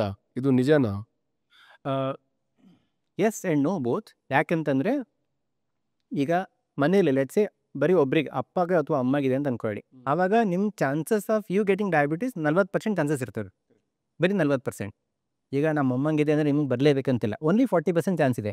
ನೀವು ಸರಿಯಾಗಿ ನಿಮ್ಮ ಲೈಫ್ ಸ್ಟೈಲಲ್ಲಿ ಮೇಂಟೈನ್ ಮಾಡ್ಕೊಂಡ್ಬಿಟ್ಟೆ ನಿಮ್ಗೆ ಡಯಾಬಿಟಿಸ್ ಬರೋದಿಲ್ಲ. ಬಟ್ ಅಪ್ಪಗೆ ಅಮ್ಮಗೆ ಇಬ್ಬರಿಗಿದೆ ಮನೇಲಿ ಅಂದರೆ ನಿಮ್ಮ chances of you getting diabetes 70%ವರೆಗೆ ಹೋಗುತ್ತೆ. ರೈಟ್? ಅಲ್ಲೂ 100% ಇಲ್ಲ ಅಂದರೆ ಅವಾಗಲೂ ಕೂಡ ನೀವು ಡಯಾಬಿಟಿಸನ್ನು ಅವಾಯ್ಡ್ ಮಾಡ್ಬೋದು. ಸೊ ಯಾವಾಗ ಬರ್ತದೆ ಅಂತಂದರೆ, ಫಾರ್ ಎಕ್ಸಾಂಪಲ್ ಏನಾಗುತ್ತೆ ಅಂತಂದರೆ, ಈಗ ಅಪ್ಪಗೂ ಇದೆ ಅಮ್ಮಗೂ ಇದೆ, ಮಗನಿಗೆ ಯಾಕೆ ಬರ್ತದೆ ಅಂತಂದರೆ, ಈಗ ಅಪ್ಪ ಅಮ್ಮಗೆ ಇದೆ ಅಂತಂದರೆ ಎಲ್ಲೊಂದು ಕಡೆ ಅವರು ಸರಿಯಾಗಿ ಜೀವನ ಶೈಲಿನ ಅನುಸರಿಸಿಲ್ಲ. ಈಗ ಮನೇಲಿ ಅವರು 30 ರೈಸ್ ತಿನ್ಕೊಂಡಿರ್ತಾರೆ ಅಥವಾ ಅವರು ಫಿಸಿಕಲ್ ಆ್ಯಕ್ಟಿವಿಟಿ ಮಾಡಿಲ್ಲ, ಅವ್ರು ನೋಡಿ ನಾವು ಕಲಿಯೋದಲ್ಲ. ಅವಾಗ ಏನಾಗುತ್ತೆ, ಅವ್ರು ನೋಡ್ಬಿಟ್ಟು ನೀವು ಫಿಸಿಕಲ್ ಆ್ಯಕ್ಟಿವಿಟಿ ಮಾಡ್ತಿಲ್ಲ, because there is no inspiration. ಹೀಗಿದ್ದಾಗ ಏನಾಗುತ್ತೆ ಅಂದರೆ ಅವ್ರಿಗೆ ಬಂದಿದೆ ಅಂತ ಅದೇ ಥರ ಜೀವನ ಶೈಲಿ ನೀವು ಕೂಡ ಮಾಡ್ತಿರ್ತೀರ, ನಿಮಗೂ ಕೂಡ ಬರೋ ಚಾನ್ಸಸ್ ಇರ್ತದೆ. ಬಟ್ ನೀವು ಮನಸ್ಸು ಮಾಡಿದರೆ ಅದನ್ನು 100% ಅವಾಯ್ಡ್ ಮಾಡ್ಬೋದು. Because there is no necessity that ಅಪ್ಪ ಅಮ್ಮಗೆ ಇದೆ ಅಂದರೆ ನಿಮ್ಗೆ ಬರಲೇಬೇಕಂತ. ಓನ್ಲಿ 70% ಚಾನ್ಸಸ್ ಇದೆ. 30% you still have a possibility to avoid it. ಸರಿಯಾದ ಜೀವನ ಶೈಲಿ ಆಯ್ಕೆ ಮಾಡಿ ಅದನ್ನು ಖಂಡಿತವಾಗಿ ನೀವು ಅವಾಯ್ಡ್ ಮಾಡ್ಬೋದು. ಐ ಥಿಂಕ್ ನುಡಿ you got your answer. She has a sweet tooth. Okay. She eats sweets daily. Okay, you got your answer. So sweet ಅಥವಾ ಜಂಕ್ ಫುಡ್ ತಿಂದಿಲ್ಲ ಅಂದರೂ ಡಯಾಬಿಟಿಸ್ ಹೇಗೆ ಬರುತ್ತೆ? ಸ್ವೀಟ್ ಅಥವಾ ಜಂಕ್ ಫುಡ್ ತಿಂದಿಲ್ಲ ಅನ್ನೋದು ಹೇಗೆ ಬರ್ತದೆ? ಫಾರ್ ಎಕ್ಸಾಂಪಲ್ ನಿದ್ರೆ ಒಂದು ಒಳ್ಳೆ ಪಾಯಿಂಟ್ ಆಗ್ತದೆ. ಸರಿಯಾಗಿ ನಿದ್ರೆ ಮಾಡಿಲ್ಲ ಅಂದರೂ ಕೂಡ ಡಯಾಬಿಟಿಸ್ ಆಗ್ತದೆ. ಸುಮಾರು ಜನ ನಾವೇನು ನೋಡ್ತೀವಿ ಅಂದರೆ, ಈಗ ತುಂಬ ಜನ ಕಾಲ್ ಸೆಂಟ್ರಲ್ಲಿ ವರ್ಕ್ ಮಾಡ್ತಿರ್ತಾರೆ ನೈಟ್ ಶಿಫ್ಟಲ್ಲಿ, ಅವರಿಗೆ ಸರಿಯಾದ ಕ್ವಾಲಿಟಿ ನಿದ್ರೆ ಆಗಲ್ಲ. ಅವಾಗ ಏನಾಗುತ್ತೆ, ತುಂಬ ಜನ ಯಾರು ಈ ನೈಟ್ ಶಿಫ್ಟಲ್ಲಿ ಕೆಲಸ ಮಾಡ್ತಾರಲ್ಲ, ಅವ್ರು ಪ್ರತಿಯೊಬ್ಬರಿಗೂ ಡಯಾಬಿಟೀಸು, PCOS ಖಂಡಿತವಾಗ್ಲೂ ಬಂದೇ ಬರ್ತದೆ. ಸೊ ಅಂದರೆ ಒಳ್ಳೆ ಕ್ವಾಲಿಟಿ ಸ್ಲೀಪ್ ತುಂಬ ಮ್ಯಾಟರ್ ಆಗುತ್ತೆ. ಸೊ ಯಾವ ಲೈಕ್ ಲೈಫ್ ಸ್ಟೈಲ್ ಡಿಸಾರ್ಡರ್ ಇದೆ? ಲೈಫ್ ಸ್ಟೈಲ್ ಡಿಸಾರ್ಡರ್ ಇರ್ತದೆ, ಥೈರಾಯ್ಡ್ ಇರ್ಬೋದು, PCOS also, diabetes also lifestyle disorder, including ever cancer ಇದೆ ಲೈಫ್ ಸ್ಟೈಲ್ ಡಿಸಾರ್ಡರ್. ಯಾವ ಡಯಾಬಿಟಿಕ್ ಟೈಪ್ ಇದೆ? ಡಯಾಬಿಟಿಸಲ್ಲಿ ಮೇಜರ್ ಆಗಿ ಹೇಳ್ಬೇಕಂತಂದ್ರೆ ಟೈಪ್ 1 ಆ್ಯಂಡ್ ಟೈಪ್ 2. ಟೈಪ್ 1 ಅಂತಂದ್ರೆ ಚಿಕ್ಕ ಮಕ್ಕಳಲ್ಲಿ ಬರ್ತಕ್ಕಂಥದ್ದು, ಹುಟ್ಟಿದೊಂದು 2 ಟೈಪ್ 1 ಸುಮಾರು ಇದೆ. ಅದರಲ್ಲಿ ಈಗ ಲೀಡಿಂಗ್ ಹೇಳ್ತಿರೋದು ಅಲ್ಲಿ ಆಲ್ಮೋಸ್ಟ್ ನೋಡೋಕ್ಕಾದ್ರೆ ಸುಮಾರು ವೆರೈಟಿ ಬರ್ತದೆ. ಜೆಸ್ಟೇಷನಲ್ ಡಯಾಬಿಟಿಸ್ ಅಂತ ಹೇಳ್ತೀವಿ. ಆವಾಗ ಲೇಡೀಸ್ಗಳು ಪ್ರೆಗ್ನೆಂಟ್ ಆದಾಗ ಏನು ಬರ್ತದಲ್ಲ, ಅದಕ್ಕೆ ಜೆಸ್ಟೇಷನಲ್ ಡಯಾಬಿಟಿಸ್ ಅಂತ ಹೇಳ್ತೀವಿ. Which is more dangerous? ಎಲ್ಲವೂ ಡೇಂಜರಸ್ಸೇ. ಟೈಪ್ 1 ಈಸ್ ವೆರಿ ಡೇಂಜರಸ್ ಅಂದ್ರೇನು, it has to be, you have to depend on insulin. ನೀವು ಪ್ರತಿ ಸಹ ಇನ್ಸುಲಿನ್ ತೊಗೊಳ್ಳೇಬೇಕಾಗ್ತದೆ. ಟೈಪ್ 1 ಡಯಾಬಿಟಿಸ್ ಅಂದರೆ ಇನ್ಸುಲಿನ್ ತೊಗೊಳ್ಳೇಬೇಕಾಗ್ತದೆ. ಹೀಗಾಗಿ ತುಂಬ ಡೇಂಜರಸ್ ಆಗ್ತದೆ. ಸರಿಯಾಗಿ ಮ್ಯಾನೇಜ್ ಮಾಡಿಲ್ಲ ಅಂತಂದ್ಬಿಟ್ರೆ ಲೈಫ್ ಸ್ಪ್ಯಾನ್ ತುಂಬ ಕಡಿಮೆ ಆಗ್ತದೆ. ನಾವು ಯಾರೆಲ್ಲ ಸರಿಯಾಗಿ ಅವ್ರ ಡಯಾಬಿಟಿಸನ್ನು ಶುಗರ್ ಲೆವೆಲ್ ಮ್ಯಾನೇಜ್ ಮಾಡಲ್ಲ, ಅವರಿಗೆ 28-29 ವಯಸ್ಸಾಗೋಷ್ಟೊತ್ತಿಗೆ ಅವರು ಜೀವ ಕಳ್ಕೊಂಡ್ಬಿಡ್ತಾರೆ. ಸೊ ಅದು ಕೂಡ ಆಗ್ತದೆ. ಸೊ ಈಗಿನ ಕಾಲದಲ್ಲಿ ಮಕ್ಕಳಿಗೆ ಮತ್ತು ಟೀನೇಜರ್ಸ್ಗೆ ಡಯಾಬಿಟಿಸ್ ಡಯಾಗ್ನೋಸ್ ಆಗ್ತಾ ಇದೆ. ಸೊ ಇದಕ್ಕೆ ಕಾರಣ ಏನು ಸರ್? ಹಾಗೆ ನೋಡಿ, ನಾವು ಚಿಕ್ಕವರಿರ್ಬೇಕಾದ್ರೆ ಒಂದು ಚಾಕ್ಲೇಟ್ 6 ತಿಂಗಳಲ್ಲಿ 3 ತಿಂಗಳಲ್ಲಿ ಯಾರೋ ಕೊಟ್ಟರೆ ಫುಲ್ ಖುಷಿಯಾಗಿಬಿಡ್ತಿದ್ವಿ, ಅದು ಹಬ್ಬ ನಮಗೆ. ಇವತ್ತು ಒಂದು ಮಗು ಸಾಧಾರಣ ಯಾವುದೇ ಬಡವ್ರ ಮನೆಯಲ್ಲಿ ಅಥವಾ ಶ್ರೀಮಂತ ಮನೆಯಲ್ಲಿ ದಿನಕ್ಕೆ 4 ಚಾಕ್ಲೇಟ್ಸ್ ಅಂತ ಇದ್ದಾವೆ. ಅದ್ರ ಜೊತೆಗೆ ಲಾಟ್ ಆಫ್ ಪ್ಯಾಕ್ಡ್ ಫುಡ್, ಈ ಶೂರ್ ಅಂತ ಹೇಳ್ಬಿಟ್ಟು ಸುಮಾರು ಥರ ಪ್ಯಾಕ್ಡ್ ಫುಡ್ ಕೂಡ ಕೊಡ್ತಿರ್ತೀವಿ. ಸೊ ಯಾವುದೇ ಒಂದು ಪ್ಯಾಕ್ಡ್ ಫುಡ್ಡಲ್ಲಿ ಪ್ರಿಸರ್ವೇಟಿವ್ಗಳು ಇದ್ದೇ ಇರ್ತವೆ. ಸೊ ನಿಮ್ಮ ಪ್ರಿಸರ್ವೇಟಿವ್ಸ್ ಒಂದು ಕಾಮನ್ ಫ್ಯಾಕ್ಟರ್ ಆಗ್ತದೆ ಮಕ್ಕಳಲ್ಲಿ. ಸೆಕೆಂಡ್ ಬಂದ್ಬಿಟ್ಟು ಅತಿಯಾದ ಪ್ಯಾಕ್ಡ್ ಫುಡ್ಡು. ಇದು ನೀವು ಒಂದು ಜನರಲ್ ಸ್ಟೋರಿಗೆ ಹೋಗ್ಬಿಡಿ, ಎಷ್ಟು ವೆರೈಟೀಸ್ ಆಫ್ ಫ್ರೈಡ್ ಫುಡ್ಡು, ಎಷ್ಟು ವೆರೈಟೀಸ್ ಆಫ್ ಚಾಕ್ಲೇಟ್ಸು, ಇಷ್ಟು ವೆರೈಟಿ ಇರಲಿಲ್ಲ. ನೀವು ಯಾರಿಗೆ ಅಕ್ರಾಸ್ ಇಂಡಿಯಾ ಯಾರಿಗಾದ್ರೂ ಕೇಳಿ ಚಾಕ್ಲೇಟ್ ಬ್ರ್ಯಾಂಡ್ ಯಾವುದಿತ್ತು ರೀ ಚಿಕ್ಕವರಿರ್ಬೇಕಾದ್ರೆ, ಕಿಸ್ಮಿ ಅಂತ ಒಂದು ಹೇಳ್ತಾರೆ, ಬೇರೆ ಯಾವ ಬ್ರ್ಯಾಂಡ್ ಬಗ್ಗೆ ಹೇಳಿಲ್ಲ. ಇವತ್ತು ನೋಡಿ ಒಂದು ಮಾರ್ಕೆಟ್ಗೆ ಹೋದರೆ ಎಷ್ಟು ಆಪ್ಷನ್ಸ್ ಇದೆ ಮಕ್ಕಳಿಗೆ ಸ್ವಲಕ್ಕೆ, ಎಷ್ಟು ಶುಗರಿ ಫುಡ್ ಇದ್ದಾವೆ. ಅತಿಯಾದ ಶುಗರ್ ಫುಡ್ ಹೋಗ್ತಿದೆ, ಅತಿಯಾದ ಪ್ಯಾಕ್ಡ್ ಫುಡ್ ಹೋಗ್ತಿದೆ, ರೈಟ್? ಇದೆಲ್ಲ ಒಂದು ಕಾರಣ ಆಗ್ತದೆ. ಇದೆಲ್ಲಕ್ಕಿಂತ ಮುಖ್ಯವಾಗಿ ಪರ್ಟಿಕ್ಯುಲರ್ಲಿ ಕೆಲವೊಂದು ಸ್ಟೇಟ್ಗಳಲ್ಲಿ ಏನಾಯಿತು ಅಂತಂದರೆ, ಈ H&F ಬ್ರೀಡ್ ಆಯಿತು ಕವು, ಅಥವಾ ಈ ಜರ್ಸಿ ಬ್ರೀಡ್ ಆಯಿತು, ಇವೆಲ್ಲ ಏನಾಗ್ತಾವೆ ಅಂದರೆ A1 ಮಿಲ್ಕ್ ಪ್ರೊಡ್ಯೂಸ್ ಮಾಡ್ತೇವೆ, ವಿಚ್ ಇಸ್ A1 A2 ಈ A1 ಮಿಲ್ಕಿಂದ ಏನಾಗ್ತದೆ, ಹೆವಿ ಟು ಡೈಜೆಸ್ಟು. ಅದು ಕೂಡ ಒಂದೊಂದೇ ಕಾಮನ್ ಫ್ಯಾಕ್ಟರ್ ನಮಗೆ ಈಗ ಡಯಾಬಿಟಿಸ್ ಬರೋಕ್ಕೆ. ಸೊ ಡಯಾಬಿಟಿಸ್ನ ಸೈಲೆಂಟ್ ಕಿಲ್ಲರ್ ಅಂತ ಹೇಳ್ತಾರೆ, ಕರೆಕ್ಟ್? ಇದಕ್ಕೆ ಯಾವುದಾದ್ರೂ ಅರ್ಲಿ ವಾರ್ನಿಂಗ್ ಸಿಗ್ನಲ್ ಇರುತ್ತಾ ಸರ್? ತುಂಬ ಅರ್ಲಿ ವಾರ್ನಿಂಗ್ಸ್ ಬರ್ತದೆ. ಕೆಲವರಿಗೆ ಬರಲ್ಲ, ರೇರ್ ಕೇಸಸ್ಸಲ್ಲಿ. ಬಟ್ ತುಂಬ ಜನರಿಗೆ ಏನಾಗುತ್ತೆ ಅಂತಂದರೆ ಟಿಂಗ್ಲಿಂಗ್ ಸೆನ್ಸೇಷನ್ ಬರ್ತದೆ, ಅಥವಾ ನಮ್ನೆಸ್ ಇರ್ತದೆ ಕೈಕಾಲುಗಳಲ್ಲಿ, ಮತ್ತು ಫ್ರೀಕ್ವೆಂಟಾಗಿ ಮೂತ್ರ ವಿಸರ್ಜನೆ ಮಾಡಬೇಕನ್ಸುತ್ತೆ, ಯೂರಿನೇಷನ್ಗೆ ಹೋಗಲೇಬೇಕನ್ಸುತ್ತೆ. ಯಾವಾಗ ಫ್ರೀಕ್ವೆಂಟಾಗಿ ಯೂರಿನೇಷನ್ ಆಗ್ತಾ ಹೋಗುತ್ತೆ ಆವಾಗ ಜಾಸ್ತಿ ನೀರು ಕುಡಿಬೇಕು ಕೂಡ ಅಂತ ಅನಿಸುತ್ತೆ. ಮತ್ತು ಇವಾಗಷ್ಟೇ ಊಟ ಮಾಡಿರ್ತೀರ, ಮತ್ತೆ ಒಂದು 1 ಅವರ್ ಆಗಿರಲ್ಲ, ಮತ್ತೆ ಹಸಿವೆ ಆಗಿದಂಗೆ ಅನಿಸುತ್ತೆ. ಯಾಕಂತಂದರೆ ಬಾಡಿಗೆ ಎನರ್ಜಿ ಸಿಗ್ತಾ ಇರಲ್ಲ, ಗ್ಲುಕೋಸ್ ಸರಿಯಾಗಿ ಅಬ್ಸರ್ವ್ ಆಗ್ತಿಲ್ಲ, ಹೀಗಾಗಿ ಬಾಡಿಗೆ ಎನರ್ಜಿ ಸಿಗ್ತಾ ಇರಲ್ಲ. ಊಟ ಮಾಡಿದ್ರು ಮತ್ತೆ 1 ಅವರ್ ಆದಮೇಲೆ ಹಸಿವೆ ಆದಂಗೆ ಅನಿಸುತ್ತೆ. ಅತಿಯಾದ ಸ್ವೀಟ್ ತಿನ್ನಬೇಕು ಅನಿಸುತ್ತೆ, ಯಾಕಂತಂದರೆ ಬಾಡಿಯಲ್ಲಿ ಎನರ್ಜಿ ಸಿಗ್ತಾ ಇರಲ್ಲ, ಗ್ಲುಕೋಸ್ ಅಬ್ಸರ್ವ್ ಆಗ್ತಿರಲಿಲ್ಲ, ಹೀಗಾಗಿ ಎನರ್ಜಿ ಸಿಗ್ತಾ ಇರಲ್ಲ. ಅದಕ್ಕೆ ನಂಗೆ ಪ್ರತಿ ಸಲ ಸ್ವೀಟ್ ತಿನ್ನಬೇಕು ಅಂತ ಅನಿಸ್ತಾ ಇರುತ್ತೆ ಕೆಲವೊಬ್ಬರಿಗೆ. ಮತ್ತು ಸುಸ್ತು ಅನಿಸುತ್ತೆ, ಏನು ಮಾಡೋಕ್ಕೂ ಮನಸ್ಸಾಗಲ್ಲ, ಲೆಥಾರ್ಜಿ ಇರುತ್ತೆ, ಸುಸ್ತು ತುಂಬ ಇರುತ್ತದೆ. ಸೊ ಈ ರೀತಿ ಎಲ್ಲ ಕೆಲವೊಂದು ಅರ್ಲಿ ಸಿಂಪ್ಟಮ್ಸ್ ನೀವು ನೋಡ್ಬೋದು. ಕೆಲವೊಬ್ಬರಿಗೆ ಸಡನ್ ವೇಟ್ ಲಾಸ್ ಕೂಡ ಆಗ್ತದೆ. ಸಡನ್ನಾಗಿ 10-15 ಡೇಸಲ್ಲಿ ದೇ ಲೂಸ್ 5-6 ಕಿಲೋಸ್, ಆ ಥರದ್ದೆಲ್ಲ ವೇಟ್ ಲಾಸ್ ಕೂಡ ಆಗ್ತದೆ. ಸೊ ಇದೆಲ್ಲ ಕೆಲವೊಂದು early symptoms. Weight loss is a major thing, warning. Weight loss ಅದು ಎಲ್ರಿಗೂ ಇದೇ ಆಗುತ್ತಂತೆಲ್ಲ. ಕೆಲವರಿಗೆ ಕಣ್ಣು ಸರಿಯಾಗಿ ಕಾಣಿಸಲ್ಲ, ಕೆಲವರಿಗೆ ಈ ಥರ ಸೆನ್ಸೇಷನ್ಗಳು ಸಿಗುತ್ತೆ. ಸುಮಾರು ಎಲ್ರಿಗೂ ಎಲ್ಲ ಆಗ್ಬೇಕಂತಿಲ್ಲ. ಕೆಲವರಿಗೆ ಕಣ್ಣು ಸರಿಯಾಗಿ ಕಾಣಲ್ಲ, ಇನ್ನು ಕೆಲವರಿಗೆ ಸಡನ್ನಾಗಿ ವೇಟ್ ಲಾಸ್ ಆಗ್ತದೆ. ಬಟ್ ಇದರ್ the signs where you have to wake up. ಇದರಲ್ಲಿ ಯಾವುದೇ ಸಿಂಟಮ್ ಕಂಡ್ರೂ ಕೂಡ ಒಂದ್ಸರಿ ನೀವು ಟ್ಯಾಂಡಮ್ ಬ್ಲಡ್ ಶುಗರ್ ಮಾಡೋದು ಕೂಡ ಒಂದು ಗೊತ್ತಾಗುತ್ತೆ ಯಾವ ರೀತಿ ಅಂತೇಳಿ. ಸೊ ಸ್ವಲ್ಪ ಜನ ಹೇಳ್ತಾರೆ ನನ್ನ ಶುಗರ್ ಬಾರ್ಡರ್ನಲ್ಲಿ ಇದೆ ಅಂತ, ಸೊ ನನಗೆ ಮೆಡಿಸಿನ್ ಈಗಲೇ ಬೇಡ ಅಂತ. ಇದು ಸೇಫ್ ಅಪ್ರೋಚ್ನ? 50-70% ಜನ ಯಾರು ಬಾರ್ಡರ್ ಲೈನ್ ಇದ್ದಾರಲ್ಲ, ಬಾರ್ಡರ್ ಲೈನ್ ಇಲ್ಲಿರೋರು 50-70% ಜನ ಟೈಪ್ 2 ಡಯಾಬಿಟೀಸ್ ಮೈಗ್ರೇಟ್ ಆಗೇ ಆಗ್ತಾರೆ ಇಂಡಿಯಾದಲ್ಲಿ. ಬಾರ್ಡರ್ ಲೈನ್ ಬಂದಾಗ ಏನಾಗುತ್ತಂದರೆ ಅವರು ಡಾಕ್ಟರ್ ಹತ್ರ ಹೋಗ್ಬಿಟ್ಟು ಸರಿಯಾದ ಸಲಹೆ ತೊಗೊಳಲ್ಲ. ಏನು ಮಾಡ್ತಾರೆ, they keep referring lot of gurus on the internet. ಅವ್ರು ಹೇಳಿದ್ರು ಏನೋ ಮಾಡಿದೆ, ಇವ್ರು ಹೇಳಿದ್ರು ಏನೋ ಮಾಡಿದೆ, ಇವ್ರು ಹೇಳಿದ್ರು. ನಾವು ನೀವು ಏನು ಮಾತಾಡ್ತಿದ್ವಿ, ಏನು ಸೊಲ್ಯೂಷನ್ ತೊಗೋಬೇಕಂತ ಹೇಳ್ತಿದ್ವಿ, ಇದು ಮಾಡಿ ಅಂತ ಹೇಳ್ತಿಲ್ಲ ನಾವು. ಇವ್ರೇನು ಮಾಡ್ತಾರೆ, ನೀವು ಡಯಾಬಿಟಿಸ್ ಇದ್ದಾರಾ, ನಾಳೆಯಿಂದ ಈ ಹರ್ಬ್ ತೊಗೊಳ್ಳಿ, ನಾಳೆಯಿಂದ ಈ ಪರ್ಟಿಕ್ಯುಲರ್ ಫುಡ್ ತಿನ್ನಿ, ಅದನ್ನ ಹೇಳ್ತಾರೆ. ಅದನ್ನೆಲ್ಲ ಮಾಡೋಕ್ಕೆ ಹೋಗ್ಬೇಡಿ. ಆ ಎಕ್ಸ್ಪೆರಿಮೆಂಟೇಷನ್ ಫೇಸಲ್ಲಿ ಏನಾಗುತ್ತೆ ಅಂದರೆ, ಬಿಕಾಸ್ ನೀವು ಎಕ್ಸ್ಪೆರಿಮೆಂಟ್ ಮಾಡ್ತಿದ್ದೀರಾ, you are not gone to an expert. ನಿಮ್ಮ ಥರ ಸಾವಿರಾರು ಕೇಸ್ ನೋಡ್ರೆ ಎಕ್ಸ್ಪರ್ಟ್ ಹತ್ರ ಹೋಗ್ತಿಲ್ಲ ನೀವು. ಎಕ್ಸ್ಪೆರಿಮೆಂಟೇಷನ್ ಮಾಡ್ತಾ ಆಗುತ್ತೆ, ಯು ಲೂಸ್ 4-5 ಇಯರ್ಸ್. ಅಷ್ಟರಲ್ಲಿ ಟೈಪ್ 2 ಡಯಾಬಿಟಿಸ್ಗೆ ನೀವು ಬಂದಿರ್ತೀರ. ಮತ್ತು ಇನ್ನೊಂದು ಏನಂತಂದರೆ, even in early stages pre diabetic, ಇದಕ್ಕೇನು ಹೇಳ್ತೀವಿ ಅರ್ಲಿ ಸೈನ್ಸ್ ಅಂತ ಇರ್ತವೆ, ಪ್ರೀ ಡಯಾಬಿಟಿಕ್ ಅಂತ ಹೇಳ್ತೀವಿ, ಇಲ್ಲೂ ಕೂಡ ಕಾರ್ಡಿಯಾಕ್ ಅರೆಸ್ಟ್ ಆಗ್ತಕ್ಕಂಥ ಚಾನ್ಸಸ್ ಜಾಸ್ತಿ ಆಗ್ತವೆ. ಸೊ ಹೀಗಾಗಿ ನೆಗ್ಲೆಕ್ಟ್ ಮಾಡೋದು ತುಂಬ ತಪ್ಪು ಅಂತ ಹೇಳ್ತೀವಿ. ಸೊ ಡಯಾಬಿಟೀಸ್ ಮೆನ್ ಅಥವಾ ವುಮೆನ್ಗೆ ಸೇಮ್ ಇರುತ್ತಾ ಅಥವಾ ಬೇರೆ ಬೇರೆ ಇರುತ್ತಾ? ಕೆಲವೊಂದು ಸ್ಪೆಸಿಫಿಕ್ ಇಶ್ಯೂಸ್ಗಳು ಕಾಣ್ಬೋದು. ಈಗ ಹೆಣ್ಣುಮಕ್ಕಳಲ್ಲಿ ಏನಾಗ್ತದೆ ಅಂತಂದರೆ, ಸರ್ವೇ ಸಾಮಾನ್ಯವಾಗಿ UTI ಆಗ್ತದೆ, ಯುರಿನರಿ ಟ್ರ್ಯಾಕ್ ಇನ್ಫೆಕ್ಷನ್, ಜನರಲಿ ಅವ್ರಿಗೆ ಕಾಣುತ್ತದೆ. ಇನ್ನು ಕೆಲವರಿಗೆ ಈ ವೆಜಿನಲ್ ಈಸ್ಟ್ ಇನ್ಫೆಕ್ಷನ್ ಆಗ್ತದೆ, it's one of the common problem. ಅದು ಬಿಟ್ಟರೆ ಈಗ ಡಯಾಬಿಟಿಸ್ ಇದ್ದು ಕನ್ಸೀವ್ ಆದ್ಮೇಲೆ ಏನಾಗುತ್ತೆ, ಅವರಿಗೆ ಮತ್ತು ಹುಟ್ಟೋ ಮಗುವು ಕೂಡ ಸಮಸ್ಯೆ ಆಗ್ತದೆ. ಇನ್ಸುಲಿನ್ ಶುಗರ್ ಲೆವೆಲ್ ತುಂಬ ಜಾಸ್ತಿ ಆಗಿರ್ತದೆ, ಇನ್ಸುಲಿನ್ ಕೊಟ್ಟಿರ್ತಾರೆ, ಏನೋ ಕೊಟ್ಟಿರ್ತಾರೆ, ಅವಾಗ ಏನಾಗುತ್ತೆ, ಹುಟ್ಟಿದ ಮಗುಗೆ ಸೀಜರ್ಸ್ ಎಲ್ಲ ಶುರು ಆಗ್ತಾ ಹೋಗ್ತದೆ. ಸೊ ಈ ರೀತಿ ಕೆಲವೊಂದು ಸಮಸ್ಯೆಗಳು ಹೆಣ್ಮಕ್ಳಲ್ಲಿ ಕಾಣ್ತಾ ಹೋಗ್ತದೆ. ಇನ್ನು ಗಂಡು ಮಕ್ಕಳಲ್ಲಿ ಏನಾಗ್ತದೆ, when it comes to their sexual life, particularly testosterone levels ಕಡಿಮೆ ಆಗ್ತದೆ, ಆಮೇಲೆ ED ಅಂತ ಸಮಸ್ಯೆಗಳು ಬರ್ತವೆ. So these are typical problems which are general specific ಹೇಳ್ಬೇಕು ಅಂತಂದರೆ. ಕರೆಕ್ಟ್. ಯಾವ ಶುಗರ್ ಇದೆ, like brown sugar, white sugar? ಎಲ್ಲ ಶುಗರ್ ಒಂದೇ, ಎಲ್ಲ ಶುಗರ್ ಬರೀ ಕಾರ್ಬೋಹೈಡ್ರೇಟ್ಸ್ ಇರೋದು. Stevia is also there, right? Stevia, so which sugar is good? ಎಲ್ಲ ಶುಗರ್ ಅಲ್ಲಿ ಕಾರ್ಬೋಹೈಡ್ರೇಟ್ಸ್ ಇರೋದು, ಸರಿನಾ? ನೀವು ವೈಟ್ ಶುಗರ್ ತೊಗೊಳ್ಳಿ, ಬ್ರೌನ್ ಶುಗರ್ ತೊಗೊಳ್ಳಿ, 100% ಶುಗರ್, 100% ಕಾರ್ಬೋಹೈಡ್ರೇಟ್ಸ್. 100% ಕಾರ್ಬೋಹೈಡ್ರೇಟ್ಸ್ ಅಂದರೆ body needs to produce more insulin. So ಎಲ್ಲೊಂದು ಕಡೆ ಬಾಡಿ ಮೇಲೆ ಜಾಸ್ತಿ ಸ್ಟ್ರೆಸ್ ಆಗ್ತಿದ್ದೀರಾ. ಸ್ಟೀವಿಯಾದಲ್ಲಿ ಏನಾಗುತ್ತೆ ಅಂತಂದರೆ, it's a natural source, but it is still again when it break down ಒಳಗಡೆ ಆಗೋದು ಗ್ಲೂಕೋಸೆ ಬಾಡಿ ಒಳಗಡೆ, ಅದು ಬಾಡಿ ಮೇಲೆ ಸ್ಟ್ರೆಸ್ ಬಿದ್ದೇ ಬಿಡುತ್ತದೆ. ಸೊ ಆಯುರ್ವೇದಿಕ್ ಮೆಡಿಸಿನಲ್ಲಿ ಸೈಡ್ ಎಫೆಕ್ಟ್ ಇರುತ್ತಾ? ಇನ್ಫ್ಯಾಕ್ಟ್ ಯಾವುದ್ರಲ್ಲೂ ಆಯುರ್ವೇದದಲ್ಲೊಂದು ಸೈಡ್ ಎಫೆಕ್ಟ್ ನಾವು ನೋಡೇ ಇಲ್ಲ. ರೈಟ್. ಸೊ ಈಗ ನಾವು ಸುಮಾರು every month I think just in Bangalore branch we get 5,000-6,000 ಜನ ಬರ್ತಾರೆ very diabetes. And we have across India ನಾವು ICU ಬ್ರಾಂಚಸ್. ಬಟ್ ಯಾವುದೇ ಥರ ಸೈಡ್ ಎಫೆಕ್ಟ್ಗಳನ್ನು ನಾವು ನೋಡಿಲ್ಲ. ಸೈಡ್ ಎಫೆಕ್ಟ್ಗಳು ನೋಡೇ ಇಲ್ಲ, right? So there is no side effect, right? And ನೀವು ಸೈಡ್ ಎಫೆಕ್ಟ್ ಬಗ್ಗೆ ಮಾತಾಡ್ತೀರಂತಂದರೆ ಬೇರೆಯವ್ರ ಬಗ್ಗೆ ಮಾತಾಡೋಣ. ಬೇರೆ ಸಿಸ್ಟಮ್ ಮೆಡಿಸಿನಲ್ಲಿ ಸೈಡ್ ಎಫೆಕ್ಟ್ ಇದಾವೆ, ಮೇ ಬಿ ಇರ್ತವೆ, ರೈಟ್? ನಾನು ಅದನ್ನು ಓಪನ್ ಆಗಿ ಕಮೆಂಟ್ ಮಾಡೋಕ್ಕೆ ಹೇಳಿ ಇಷ್ಟಪಡೋಣ. ಬಟ್ ಬೇರೆ ಸೈನ್ಸಲ್ಲಿ ಸೈಡ್ ಎಫೆಕ್ಟ್ ಇರೋ ಚಾನ್ಸ್ಗಳು ಖಂಡಿತವಾಗಿ ಇದೆ. ಬಟ್ ಆಯುರ್ವೇದದಲ್ಲಿ ಪರ್ಟಿಕ್ಯುಲರ್ಲಿ ಗುಡಿಚೇರದಲ್ಲಿ ಯಾವುದೇ ರೀತಿ ಸೈಡ್ ಎಫೆಕ್ಟನ್ನು ನಾನು ನೋಡಿಲ್ಲ ಇಲ್ಲಿವರೆಗೆ. ಸೊ ಆಯುರ್ವೇದ ಮೆಡಿಸಿನ್ನ ಕ್ಯೂರ್ ರೇಟ್ ಎಷ್ಟು sir? Cure rate I think particular, let me guess correct here. Cure ಅನ್ನೋದು ತಪ್ಪಾಗ್ತದೆ ಈ ಪರ್ಟಿಕ್ಯುಲರ್ ಡಿಸೀಸ್ಗಳಲ್ಲಿ.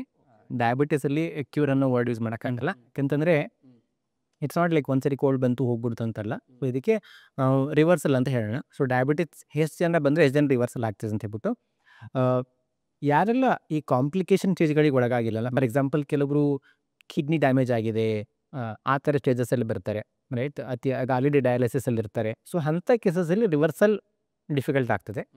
ಬಟ್ ನೀವು ಮೆಡಿಸಿನ್ ತೊಗೊಂಡಿದ್ದೀರಾ, ಯಾವುದೇ ರೀತಿ ಕಾಂಪ್ಲಿಕೇಶನ್ ಆಗಿಲ್ಲ, ಇನ್ಸುಲಿನ್ ತೊಗೊಳ್ಳಿ, ಮೆಡಿಸಿನ್ ತೊಗೊಳ್ಳಿ, 15 ವರ್ಷದಿಂದ ತೊಗೊಳ್ಳಿ, 20 ವರ್ಷದಿಂದ ತೊಗೊಳ್ಳಿ, ಅಂಥವೆಲ್ಲ ಕೇಸಸ್ಸಲ್ಲಿ 100% ನಾವು ಡಯಾಬಿಟಿಸ್ನ ರಿವರ್ಸ್ ಮಾಡ್ಬೋದು. ಅತಿಯಾದ ಕಾಂಪ್ಲಿಕೇಶನ್ಸ್ ಎಲ್ಲ ಆಗಿರ್ತಾವಲ್ಲ, ಅಲ್ಲಿ ನಾವು ರಿವರ್ಸಲ್ ಪಾಸಿಬಲ್ ಹೇಳಲ್ಲ. ಬಟ್ ಏನಾಗುತ್ತೆ ಅಂದರೆ ಅವರ ಶುಗರ್ ಲೆವೆಲ್ ನಾರ್ಮಲ್ ಲೆವೆಲ್ ತರ್ಬೋದು, ಅವರ ಫರ್ದರ್ ಕಾಂಪ್ಲಿಕೇಶನ್ಸನ್ನು ಡೆಫಿನೆಟ್ ಆಗಿ ನಾವು ಅವಾಯ್ಡ್ ಮಾಡ್ಬೋದು. ಓಕೆ, ಸೊ ಒಂದು ರೆಸಿಪಿ ಶೇರ್ ಮಾಡಿ ವಿಚ್ ರಿಡ್ಯೂಸ್ ದ ಡಯಾಬಿಟಿಕ್. ಒಂದು ರೆಸಿಪಿಗಿಂತ ಎವ್ರಿ ಡೇ ವೆನ್ ನೀವು ರೆಸಿಪಿ ಹೇಳ್ಬೋದು, ಸುಮಾರು ರೆಸಿಪಿ ಹೇಳಿದ್ರೆ ತಿಂದು ತಿಂದು ಬೋರ್ ಆಗಿಬಿಡ್ತಾರೆ. ಬೆಳಿಗ್ಗೆ ಎದ್ದು ಖಾಲಿ ಹೊಟ್ಟೆಲಿ 30 minutes ಬ್ರಿಸ್ಕ್ ವಾಕ್ ಮಾಡಿ, I think that's a big recipe. ಅದರಿಂದ ನಿಮಗೆ ಗೊತ್ತಾಗ್ತದೆ. ಫಸ್ಟ್ ತುಂಬ ಜನಕ್ಕೆ ಹೇಳ್ತೀನಿ, ನಾನು ಲೈಫಲ್ಲೇ ವಾಕಿಂಗ್ ಮಾಡಿರಲ್ಲ, ನೀವು ನಾಳೆಯಿಂದ ವಾಕಿಂಗ್ ಮಾಡ್ತೀನಿ ಬಿಟ್ರೆ 2 ದಿವಸ ಫುಲ್ ಜೋಶಲ್ಲಿ ಮಾಡ್ತೀರಾ, 3ನೇ ದಿವಸ ಹೋಗ್ಬಿಡ್ತದೆ. ಬಿಲ್ಡ್ ಹ್ಯಾಬಿಟ್ ಅಂದ್ರೆ ಫಸ್ಟ್ 2 days ಎದ್ದೇಳಿ ಶೂ ಲೇಸ್ ಕಟ್ಬಿಡಿ ಅಷ್ಟೇ, don't even go up. 3rd day walk for 2 minutes, just get out of the house, 2 minutes walk ಮಾಡಿ. 3rd day 5th ಡೇಗೆ 5 minutes, keep increasing. Correct. Till the time it becomes habit. ಈ ರೀತಿ adapt ಮಾಡ್ಕೊಳ್ಳಿ. ಯಾರೆಲ್ಲ diabetes ಇದ್ದಾರೆ first ಎದ್ಬಿಟ್ಟು ಇದನ್ನು ಮಾಡಿ. ಗಂಡಂಗಿದೆಯಾ ಹೆಂಡತಿ ಜೊತೆಲಿ ಹೋಗಿ, ಹೆಂಡತಿಗಿದೆಯಾ ಗಂಡ ಜೊತೆಲಿ ಹೋಗಿ, ಈ ರೀತಿ ಸಪೋರ್ಟ್ ಮಾಡಿ. Adoption is very very important. ಮತ್ತು ಚಿಕ್ಕ 1-2 ಬದಲಾವಣೆ ಊಟದಲ್ಲಿ ಏನಂತಂದರೆ, ನೀವು ರೈಸ್ ಪ್ರಿಯರಿದ್ದರೆ ರಾಜಮುಡಿ ರೈಸ್ ಯೂಸ್ ಮಾಡ್ಕೊಳ್ಳಿ. ನೀವೇನಾದರೂ ಚಪಾತಿ ಪ್ರಿಯರಿದ್ದರೆ ಜವೆ ಗೋಧಿ ಹಿಟ್ಟಿನ ಚಪಾತಿ ತಿನ್ನಿ ಅಂತ ಹೇಳ್ತೀನಿ. ಈ 2 ಬದಲಾವಣೆ ಪ್ಲಸ್ ರೈಟ್ ಎಕ್ಸಸೈಸ್. ಇನ್ಫ್ಯಾಕ್ಟ್ ಒಬ್ಬ ಪೇಷಂಟ್ ಬಂದಿದ್ದರು, ಅವ್ರು ಹೇಳಿದ್ರು, ನಾನು ಸುಮಾರು ಎಲ್ಲ ವಿಡಿಯೋಗಳು ನೋಡಿದ್ದಾರೆ, ನಾನು ಹೇಳಿರೋ ಎಲ್ಲ ಡಯಟನ್ನು ಫಾಲೋ ಮಾಡಿಬಿಟ್ಟು ಆಲ್ಮೋಸ್ಟ್ ಮೆಡಿಸಿನ್ ಕೂಡ ರಿಡ್ಯೂಸ್ ಮಾಡ್ಕೊಂಡಿದ್ದಾರೆ ಅವರು. ಸೊ ಜಾಸ್ತಿ ಸೀಕ್ರೆಟ್ ಹೇಳ್ಬಿಟ್ರೆ ಮತ್ತೆ ನಮ್ಮ ಹತ್ರ ಬರಲ್ಲ ಅದಕ್ಕೆ. ಸೊ ಆಯುರ್ವೇದಿಕ್ ಮೆಡಿಸಿನಿಂದ ಡಯಾಬಿಟಿಕ್ಸ್ ಬೇಗ ಕ್ಯೂರ್ ಆಗುತ್ತಾ? ಆಯುರ್ವೇದಿಕ್ ಮೆಡಿಸಿನ್ ಇಂದ ಡಯಾಬಿಟಿಸ್ ರಿವರ್ಸ್ ಆಗುತ್ತಾ ಅಂತ ಹೇಳ್ತೀರಿ? ಬೇಗ ಕ್ಯೂರ್ ಇಲ್ಲ. ಕ್ಯೂರ್ ಅಂತ ಹೇಳಿದ್ನಲ್ಲ, ಕ್ಯೂರ್ ವರ್ಡ್ ಯೂಸ್ ಮಾಡೋಕ್ಕಾಗಲ್ಲ. ಕ್ಯೂರ್ ಅಂದರೆ ಕೋಲ್ಡ್ ಗೀಡಲ್ಲಿ ನಾವು ಹೇಳ್ಬೋದು, ಬಂತು ಕ್ಯೂರ್ ಆಯಿತು ಹೋಯ್ತು ಅಂತ ಹೇಳ್ಬಿಟ್ಟು. ಇದು ಡಯಾಬಿಟಿಸನ್ನು ರಿವರ್ಸ್ ಮಾಡ್ತಕ್ಕಂಥದ್ದು. ಹೀಗಾಗಿ ಆಯುರ್ವೇದದಿಂದ ಆಗುತ್ತಲ್ಲ ಗೊತ್ತಿಲ್ಲ, ಗುಡಿಚಿ ಆಯುರ್ವೇದಂತೂ ಖಂಡಿತವಲ್ಲೂ ಆಗುತ್ತೆ. ಯಾಕಂತಂದರೆ ಒಂದು ಸರ್ವೇ ಸಾಮಾನ್ಯವಾಗಿ ಒಂದು ಫೀಡ್ಬ್ಯಾಕ್ ಏನು ಕೊಡ್ತಾರೆ, ಪ್ರತಿ ಸಲ ಗುಡಿಚಿ ಆಯುರ್ವೇದದಲ್ಲಿ ಯಾರೇ ಬರಲಿ and you ask any random person who walks in to Guduchi Ayurveda, ಅವ್ರು ಹೇಳೋದು ಒಂದೇ ಒಂದು ಕಾಮನ್ ಫೀಡ್ಬ್ಯಾಕ್, ಲಾಸ್ಟ್ 20 years ನನ್ನ ಶುಗರ್ ಲೆವೆಲಲ್ಲಿ ಚೇಂಜಸ್ ಆಗಿಲ್ಲ, ಗುಡಿಚಿ ಆಯುರ್ವೇದಕ್ಕೆ ಬಂದೆ 15 days ನಾನು ಶುಗರ್ ಲೆವೆಲ್ ಡ್ರಾಸ್ಟಿಕ್ ಇಂಪ್ರೂವ್ಮೆಂಟ್ ನೋಡಿದ್ದೀನಿ, ಈ ರೀತಿ ರಿಸಲ್ಟ್ ನಾನು 20 years ಯಾವತ್ತೂ ನೋಡಿಲ್ಲ ಅಂತ ಹೇಳ್ತಾರೆ. That is a common fact. ಮತ್ತು ಅದು ನಾನು ಕರ್ನಾಟಕದಲ್ಲಿ ಕೇಳಿ, ಆಂಧ್ರದಲ್ಲಿ ಕೇಳಿ, ಕಲ್ಕತ್ತಾದಲ್ಲಿ ಕೇಳಿ ಸೇಮ್ ಫೀಡ್ಬ್ಯಾಕ್ ಬರ್ತಾಯಿದೆ. ಸೊ ಗುಡಿಚಿ ಆಯುರ್ವೇದ ಒಳ್ಳೆ ರೆಸ್ಪಾನ್ಸ್ ಕೊಡ್ತಿದೆ ಅಂತ ಹೇಳಕ್ಕೆ ನಾನು ಇಷ್ಟ. ಓಕೆ, ಸೊ ನಿಮ್ಮ ಬ್ರ್ಯಾಂಡ್ ಹೆಸರು ಗುಡುಚಿ, ಕರೆಕ್ಟ್? ಸೊ ಆದರೆ ಮೋಸ್ಟ್ ಕಾಮನ್ಲಿ ಗಿಲೋಯ್, ಕರೆಕ್ಟ್? ಹೌದು. ಸೊ ನಿಮ್ಮ ಬಗ್ಗೆ ಹಾಗೆ ಹಿಂದಿಲಿ ಗಿಲಾಯ್, ಕನ್ನಡದಲ್ಲಿ ಅಮೃತಬಳ್ಳಿ. ಅಮೃತಬಳ್ಳಿ, ಬಳ್ಳಿ ಮೀನ್ಸ್ ಕರೆಕ್ಟ್. ರೈಟ್. ಸೊ ಗುಡುಚಿ ಬಗ್ಗೆ ಸ್ವಲ್ಪ ಹೇಳಿ. ಶೋರ್. ಹೆಸರು ಯಾಕಿಟ್ಟಿವಿ ಅಂತ ಹೇಳ್ತೀನಿ, ರೈಟ್? ಅಮೃತಬಳ್ಳಿ ಅಂತಂದರೆ ಹೆಸರಲ್ಲಿ ಅಮೃತ ಇದೆ, amrita means nectar, right? So ಮತ್ತು it's a very good herb for diabetes also. ಅಮೃತ ಬಳ್ಳಿಯಿಂದ ತುಂಬ ಬೆನಿಫಿಟ್ಸ್ ಆಗ್ತದೆ. ಪರ್ಟಿಕ್ಯುಲರ್ಲಿ ಅಮೃತ ಬಳ್ಳಿ ಹೆಂಗಿದೆ ಅಂದರೆ, ನೀವು ಕ್ಯಾನ್ಸರಲ್ಲೂ ಕೊಡ್ಬೋದು, ಫೀವರಲ್ಲಿ ಕೊಡ್ಬೋದು, ಡಯಾಬಿಟಿಸಲ್ಲೂ ಕೊಡ್ಬೋದು. ಸೊ ಈ ರೀತಿ ತುಂಬ ಬೆನಿಫಿಟ್ಸ್ ಇದೆ ಅದಕ್ಕೆ. ಸೊ ಹೆಸರಲ್ಲಿ ಅಮೃತ ಇರೋದ್ರಿಂದ ಈ ಸೈಡ್ ಲೆಟ್ಸ್ ಯೂಸ್ ಗುಡಿಚಿ ಅಂತ ಹೇಳ್ಬಿಟ್ಟು. Wow, super name sir. So ನೀವು ಗುಡುಚಿ ಆಯುರ್ವೇದದಲ್ಲಿ ಹೇಗೆ ಟ್ರಸ್ಟ್ ಬಿಲ್ಡ್ ಮಾಡುತ್ತೀರಾ ಸರ್? ಐ ಥಿಂಕ್ ಇವಾಗ ಏನಾಗ್ತಿದೆ ಅಂತ ಟ್ರಸ್ಟ್ ಬಿಲ್ಡ್ ಮಾಡೋಕ್ಕೆ word of mouth is very very this is the best source. ಆಗಿದ್ದು ಏನಾಗುತ್ತೆ, ನಾವು ಜನರಿಗೆ ಹೇಳ್ತೀವಿ, ಕೆಲವರು ಫೋನ್ ಮಾಡ್ತಾರೆ, ನೀವು ದುಡ್ಡು ಕೊಟ್ಟು ಮಾಡಿಸ್ತಿರ್ತಾರೆ. ಟೀಕೆ, ಅಸ್ಯೂಮ್ ದ್ಯಾಟ್ ನಾನು ದುಡ್ಡು ಕೊಟ್ಟು ಮಾಡಿಸಿದ್ದೀನಿ ಎಲ್ಲ ಅಂದ್ಕೊಳ್ತೀವಿ. ನೀವು ಬರ್ದಿರಲ್ಲ, ಬನ್ನಿ, ಯಾರು ಕನ್ಸಲ್ಟೇಷನ್ ಮಾಡಬೇಡಿ, ಪ್ರೋಗ್ರಾಮ್ ಜಾಯ್ನ್ ಆಗಬೇಡಿ, ಮೆಡಿಸಿನ್ ತಗೊಳ್ಳಿ, ಏನು ಮಾಡಬೇಡಿ, ಬನ್ನಿ, ಅಲ್ಲಿ ಕೂತ್ಕೊಳ್ಳಿ. ತುಂಬ ಜನ ಇರ್ತಾರೆ, ಈಗ ಎಲ್ಲರೂ ಫೇಕ್ ಅಂತ ಹೇಳೋಕ್ಕಾಗಲ್ಲ, ಎಲ್ಲರೂ ಫೇಕ್ ಹೇಳಿದ್ರೆ ಅಷ್ಟು ದೂರದಿಂದ ಬರಲ್ಲ. ದಿನ ಪಾಪ ಬೆಳಿಗ್ಗೆ ಎದ್ಬಿಟ್ಟು ರಾಯಚೂರಿಂದ, ಗುಲ್ಬರ್ಗದಿಂದ, ಬೀದರಿಂದ ಬರ್ತಿದ್ದಾರೆ ಅಂದರೆ, ಅವರೆಲ್ಲ ಕೆಲಸ ಬಿಟ್ಬಿಟ್ಟು ಬರ್ತಿದ್ದಾರೆ ಅಂದರೆ ರಿಸಲ್ಟ್ ಬರ್ತೀವಿ ಅಂತ ಅರ್ಥ ಅಲ್ವಾ? ಸೊ ಬಂದಾಗ ಅವ್ರಿಗೆ ಕೇಳಿ, ಅವ್ರಿಗೆ ಕೇಳಿದಾಗ ಏನಾಗುತ್ತೆ, ಆಟೋಮೆಟಿಕ್ಲಿ ನಿಮ್ಗೆ ಟ್ರಸ್ಟ್ ಬಿಲ್ಡ್ ಆಗುತ್ತೆ. Then you pick the next steps. ತುಂಬ ಜನ ಅದೇ ಡೌಟ್ಲಿ ಬರ್ತಾರೆ. ಒಂದು ಸಲ ಬಂದರು ಅಂತಂದರೆ ಹೇಳಿದ್ನಲ್ಲ, ಈ ವ್ಯಕ್ತಿ ಕೂರ್ಗ್ ವ್ಯಕ್ತಿ, ಆ ರೋಡಲ್ಲಿ ಯಾರು ಹೋಗ್ತಾರೆ ಈ ಥರ ಕಳಿಸ್ತಾರೆ. ಇನ್ನೊಬ್ಬ ವ್ಯಕ್ತಿ ಬಂದಿರು, ಅವ್ರು ಹೇಳಿದರು, 1 ತಿಂಗಳಲ್ಲಿ 25 ಜನರಿಗೆ ಕರ್ಕೊಂಡು ಬಂದಿದ್ದೀನಿ ನಾನು ಅಂತೇಳ್ಬಿಟ್ಟು. ಯಾರೆಲ್ಲ ಡಯಾಬಿಟಿಸ್ ಅಂತ ಎಲ್ರಿಗೂ ಕರ್ಕೊಂಡು ಬಂದಿದ್ದೀನಿ ಅಂತ ಹೇಳ್ತಿದ್ರು. ಸೊ ಐ ಥಿಂಕ್ ಒಂದ್ಸಲ ರಿಸಲ್ಟ್ ಬಂದುಬಿಟ್ರೆ ದೆನ್ ಅವರೇ ಕರ್ಕೊಂಡ್ಬರ್ತಾರೆ. ಇನ್ಫ್ಯಾಕ್ಟ್ ನಾವು ಉಡುಪಿಲಿ ಬ್ರ್ಯಾಂಚ್ ಸ್ಟಾರ್ಟ್ ಮಾಡಿದಾಗ ನಮ್ಮ ಸ್ಟಾಫ್ ಒಬ್ಬರು ಹೇಳ್ತಿದ್ರು, ಫಸ್ಟ್ ಟೈಮ್ ಶುರು ಮಾಡ್ತಿದ್ದೀವಿ, ನನಗೆ ಫಿಯರ್ ಇದೆ, ನೀವು ಇಷ್ಟೆಲ್ಲ ಹೇಳ್ತೀರ ರಿವರ್ಸ್ ಆಗುತ್ತೆ ಅದಿರುತ್ತೆ, ಬಟ್ ಇವತ್ತು ದಿಸ್ ಇಸ್ ಫಸ್ಟ್ ಡೇ, ನನಗೊಂದು ಮನಸ್ಸಲ್ಲಿ ಫಿಯರ್ ಆಗ್ತದೆ, ನಿಜವಾಗ್ಲೂ ಇದೆಲ್ಲಿ ಬರುತ್ತೆ ಅಂತ ಹೇಳ್ಬಿಟ್ಟು. 1 month ಆದಮೇಲೆ ಕೇಳಿದೆ ಹೇಗೆ ಅನಿಸಿದೆ ಅಂತ ಹೇಳ್ಬಿಟ್ಟು. 1 month ಆದಮೇಲೆ ಏನಾಗ್ತಿದೆ ಅಂತಂದರೆ, ಒಬ್ಬೊಬ್ಬ ವ್ಯಕ್ತಿ 4 ಜನ ಕರ್ಕೊಂಡ್ಬರ್ತಿದ್ದಾರೆ. So I am very happy ಅಂತ ಹೇಳ್ತೀವಿ. ಸೊ ಈ ರೀತಿ ಅಂದರೆ ಫರ್ಗೆಟ್ ಜನ, ನಮ್ಮ ಸ್ಟಾಫ್ ಕೂಡಗೂ ನಮ್ಮ ಸ್ಟಾಫ್ ಏನೋ ಹೂ ಅಂದರೂ ಕೂಡ ನಾವು ಡೀಪ್ ಡೌನ್ ಕೇಳಿದಾಗ ಏನಾಗುತ್ತೆ ಅಂದರೆ ಅವ್ರಿಗೂ ಒಂದು ಕಡೆ ಮನಸ್ಸಲ್ಲೆಲ್ಲೋ ಫಿಯರ್ ಇರ್ತದೆ. ಯಾವಾಗ ರಿಸಲ್ಟ್ ನೋಡ್ತಾರಲ್ಲ they are like we are making a bigger difference to the society ಅನ್ನೋ ಒಂದು ಫೀಲಿಂಗ್ ಬರ್ತದೆ. But still again one question sir, again same back to diabetes Ayurvedic reversible 100% reverse ಆಗ್ತದೆ.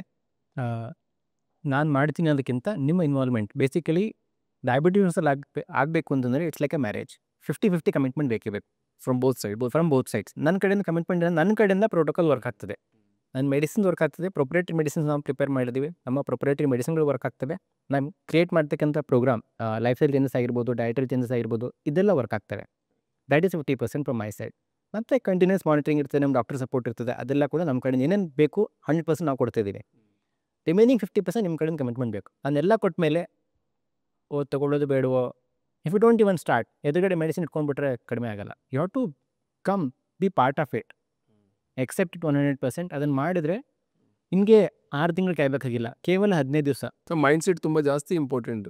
ಮೈಂಡ್ ಸೆಟ್ಗಿಂತ ಐ ಥಿಂಕ್ ಒಂದು trust the system, surrender to the system. ಯಾರೆಲ್ಲ so that only 2 kinds of will get very fast that people who don't think and people who think with all the possible knowledge and they're very clear, okay, this system should work.